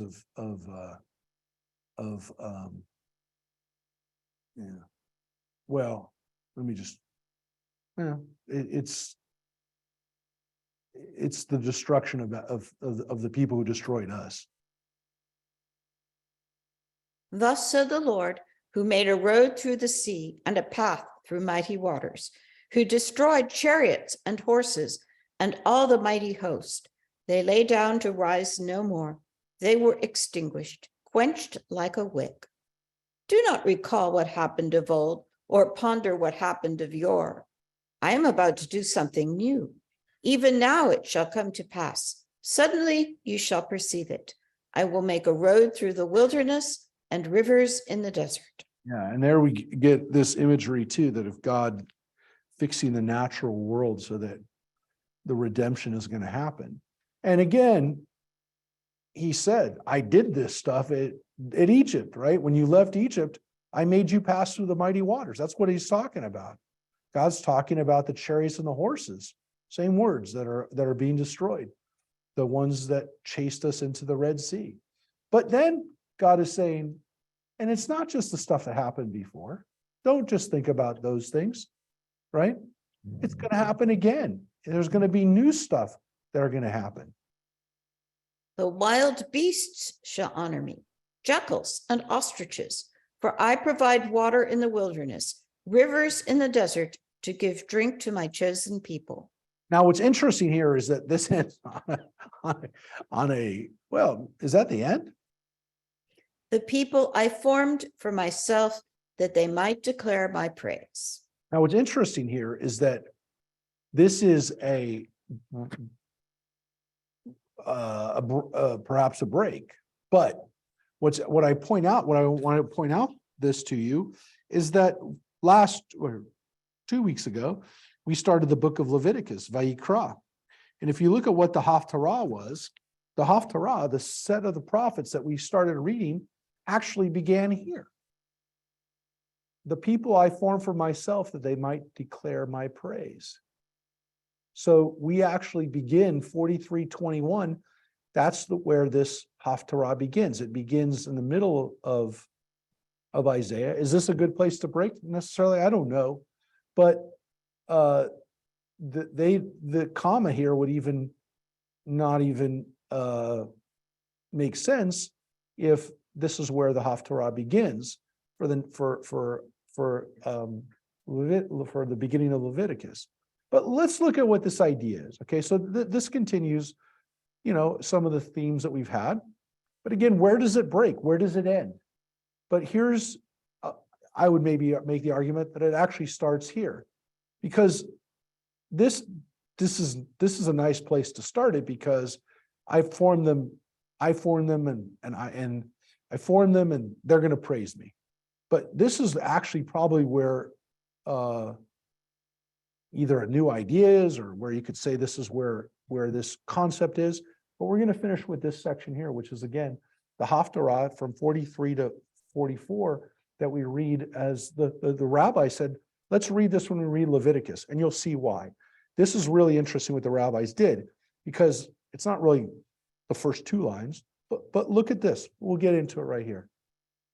But you have not worshipped me, O Jacob, that you should be weary of me, O Israel.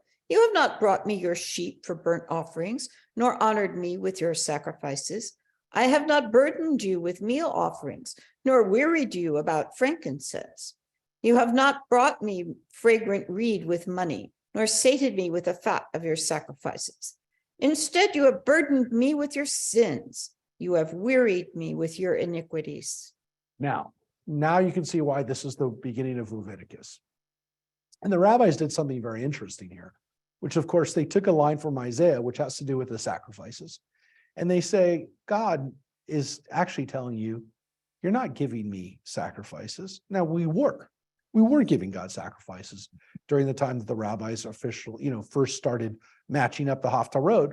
The scribes, the proto-rabbis, the Pharisees, they were trying to figure out what sections would go with which Torah portions.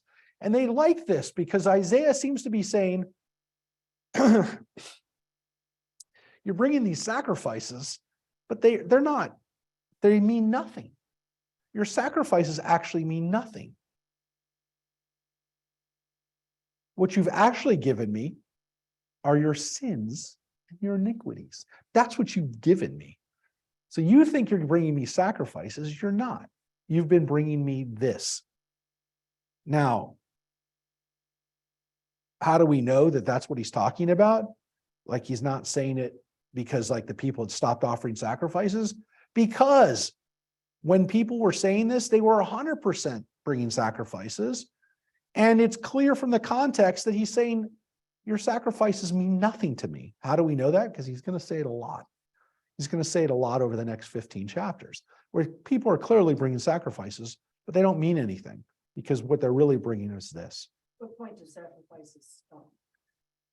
Not for another 500 more years, not until the Romans destroy the temple. So up until that time, people, even for the few years that the temple was destroyed, that's clearly not what he's talking about. You'll see.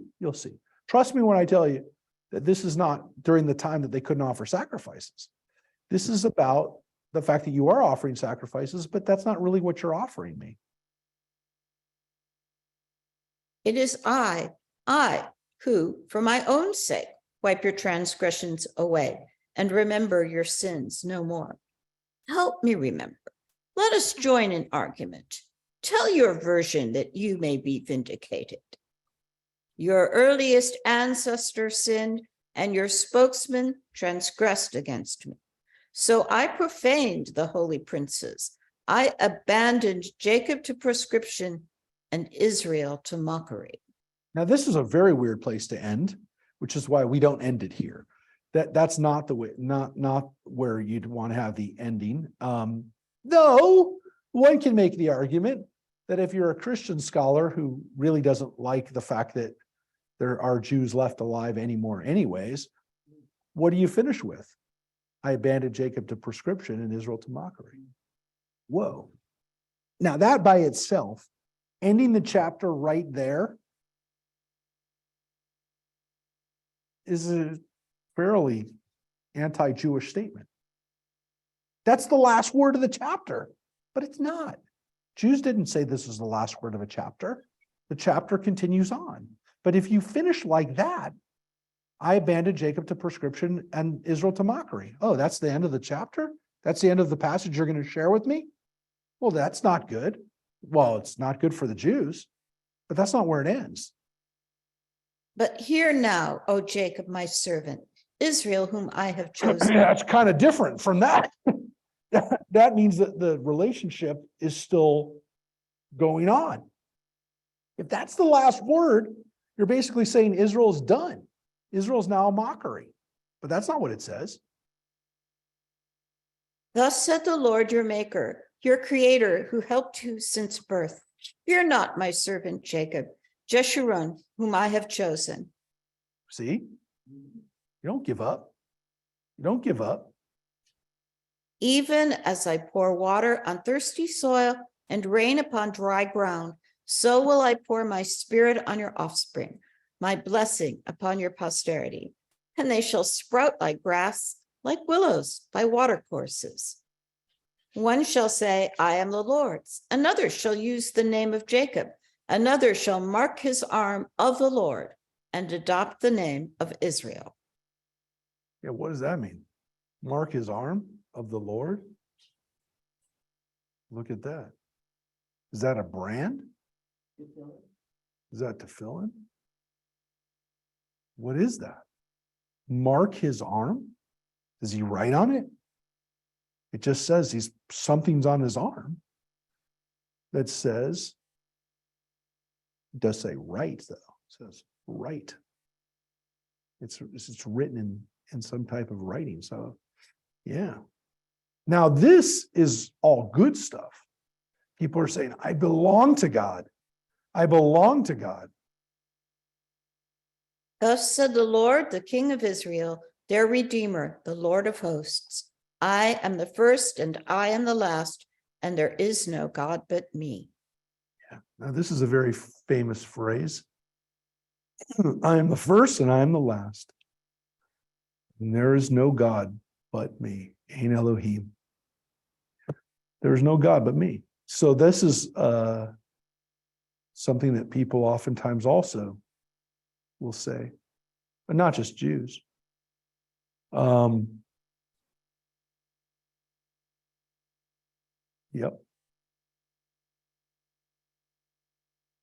Who like me can announce, can foretell it, and match me thereby?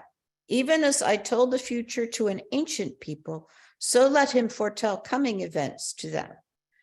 Do not be frightened. Do not be shaken. Have I not from of old predicted to you?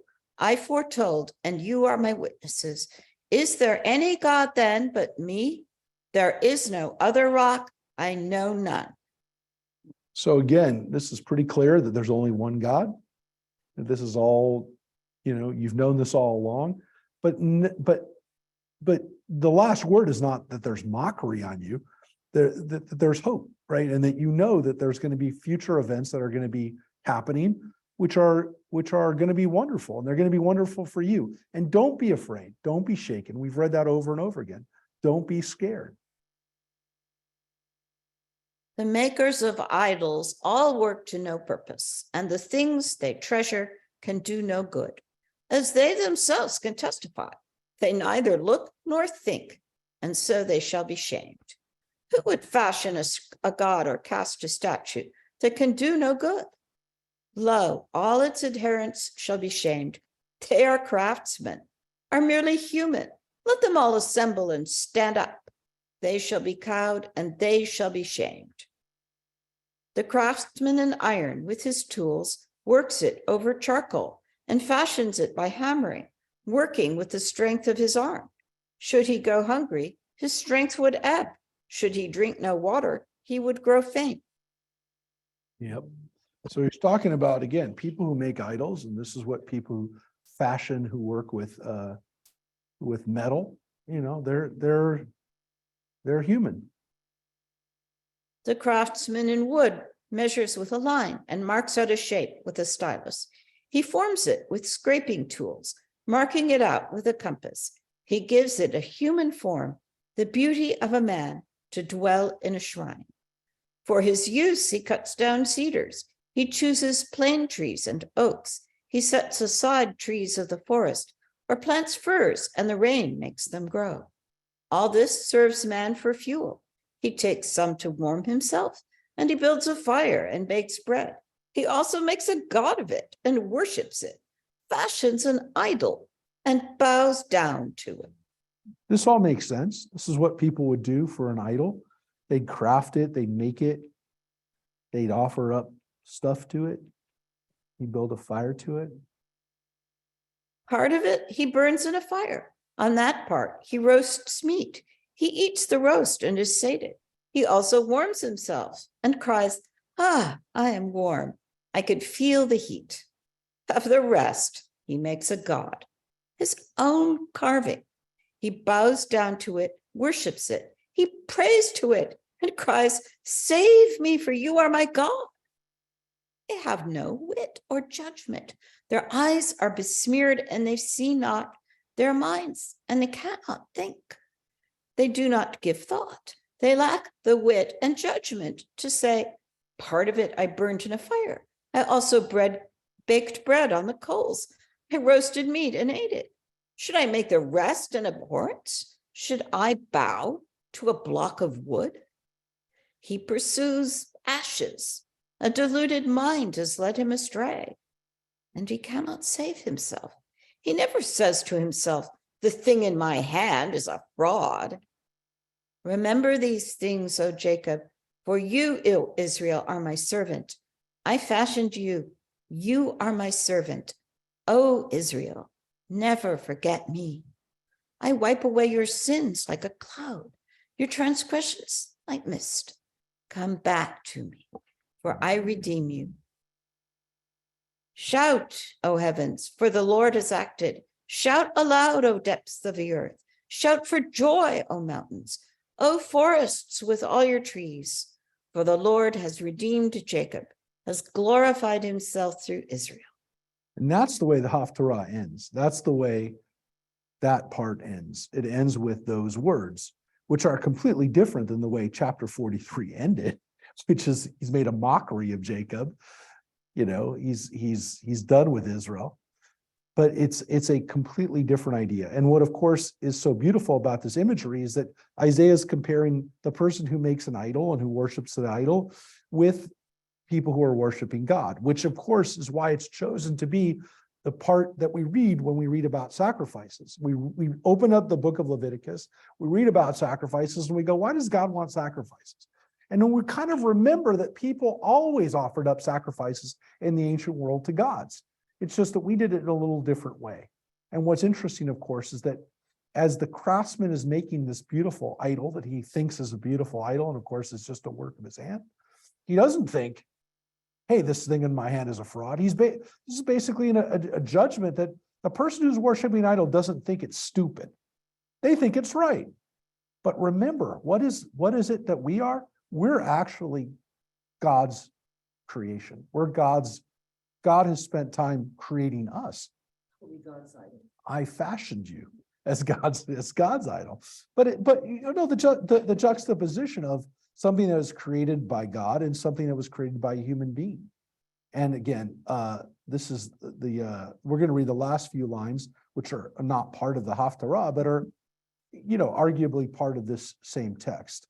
But it's beautiful. You know, you can end it here. Has glorified himself through Israel. Again, this is maybe a beginning of a new idea, but it's also on the positive side. Thus said the Lord, your Redeemer, who formed you in the womb. It is I, the Lord, who made everything, who alone stretched out the heavens and unaided spread out the earth, who annul the omens of diviners and make fools of the augurs, who turn sages back and make nonsense of their knowledge, but confirm the word of my servant and fulfill the prediction of my messengers.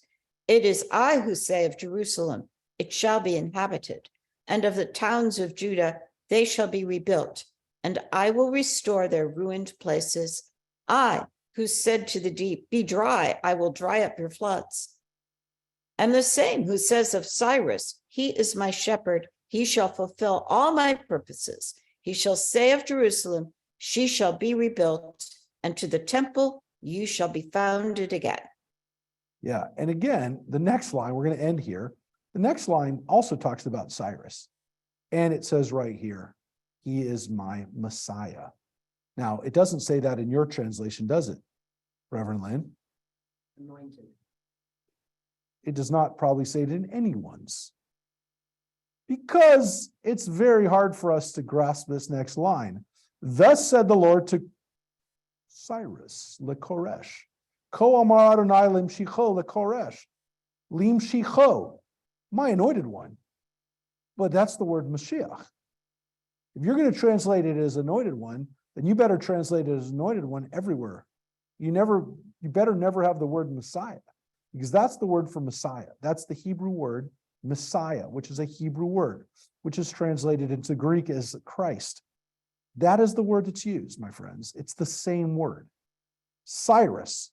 And so, is this a new idea? I don't know, because it's a very strange place to break it. No, it does say Messiah. Oh, good. Good. That's excellent, because it really should.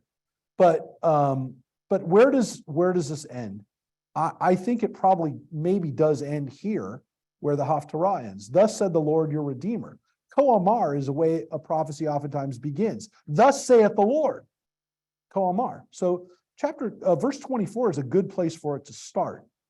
And having it end here, has glorified himself through Israel. That's where we end the Haftarah.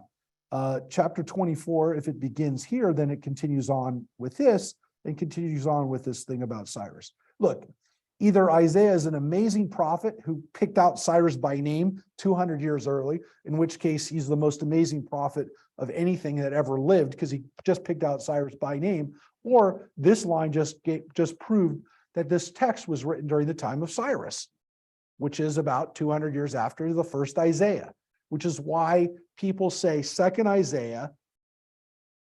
It just doesn't make sense for first Isaiah for the first author of Isaiah, who lived during the time of Hezekiah 200 years earlier, to call out Cyrus by name. It's either too much of a coincidence, which again, for God, it's possible. But if God called out Cyrus by name or through Isaiah 200 years before, that's right on the head, because this is before the Persians were even an empire yet. So this is Cyrus called out by name. I will tell you one other thing, and it's a heavy thing to kind of leave people with, but I will tell you this. Isaiah is definitely a prophet. He's talking in terms of biblical prophecy and biblical style. And if verse 24 is the beginning of this new idea, and again, we could have ended it right here at the end of 23, but we didn't. And I will tell you this. This is one of the issues where people try to figure out, what does the Bible say about when life begins? And there is a line here that we just read, and I didn't want to give it short shrift. So let's look at it just for a moment as we wrap up. The Lord formed you in the womb, which means that your life perhaps begins in the womb. Why? Because God formed you in the womb. So this is a difficult place to derive a law or a point of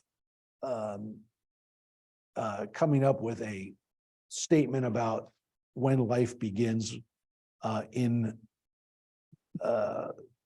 for usage in current applicable law of abortion. But here's one of the lines that people do point to. It definitely seems that God is a part of our existence while we're still in the womb. That is clear. It's mi beten, which is inside the womb, inside the uterus. That is the word we use, inside the belly, inside the womb.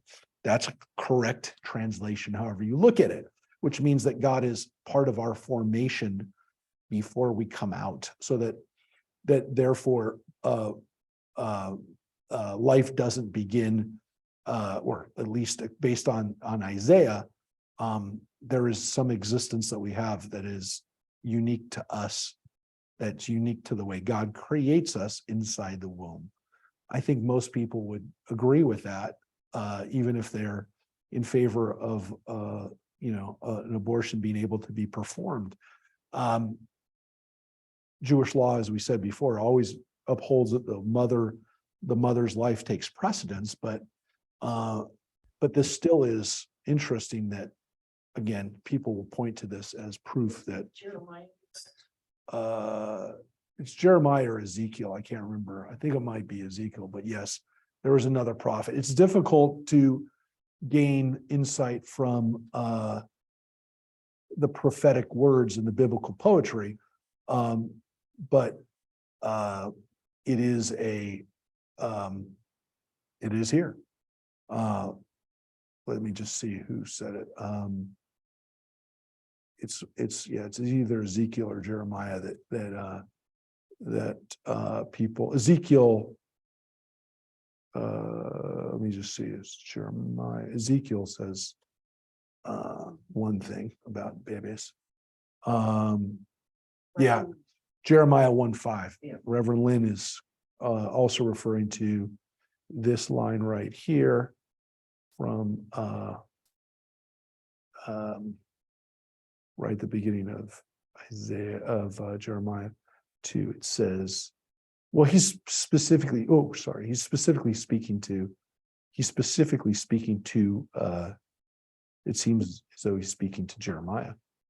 At the beginning right here, it says the word came to him during the time of King Josiah. Before I created you in the womb, I selected you. Before you were born, I consecrated you. That's even before. That's even before I created you.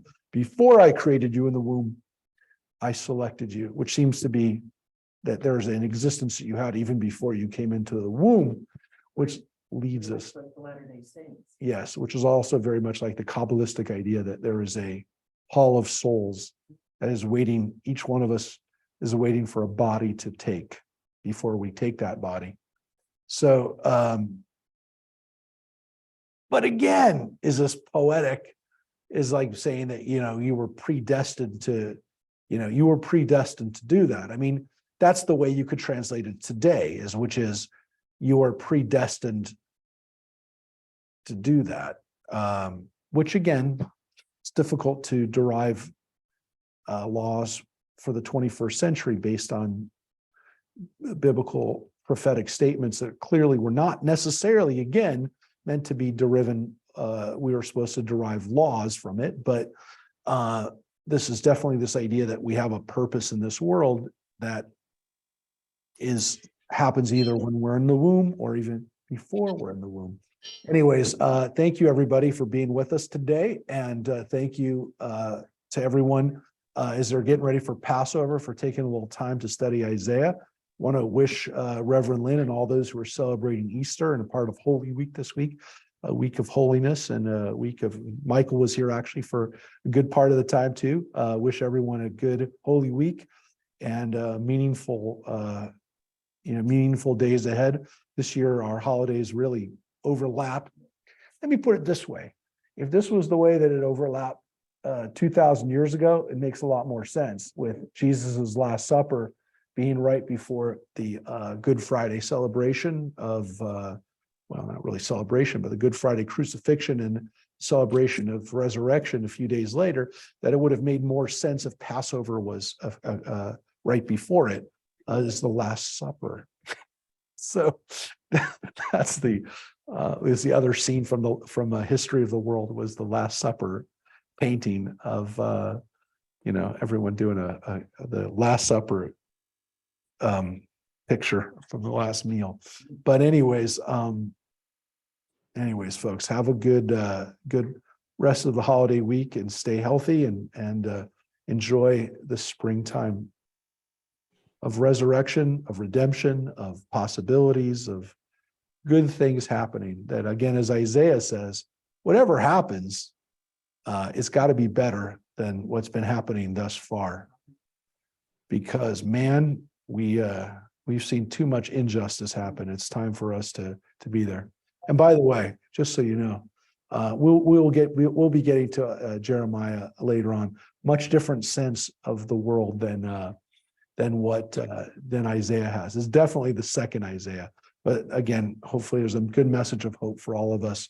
However we understand this time, whether it's the time that the Messiah comes first time, comes back, however you look at it, make a seat for Elijah, make a place for Elijah this Passover.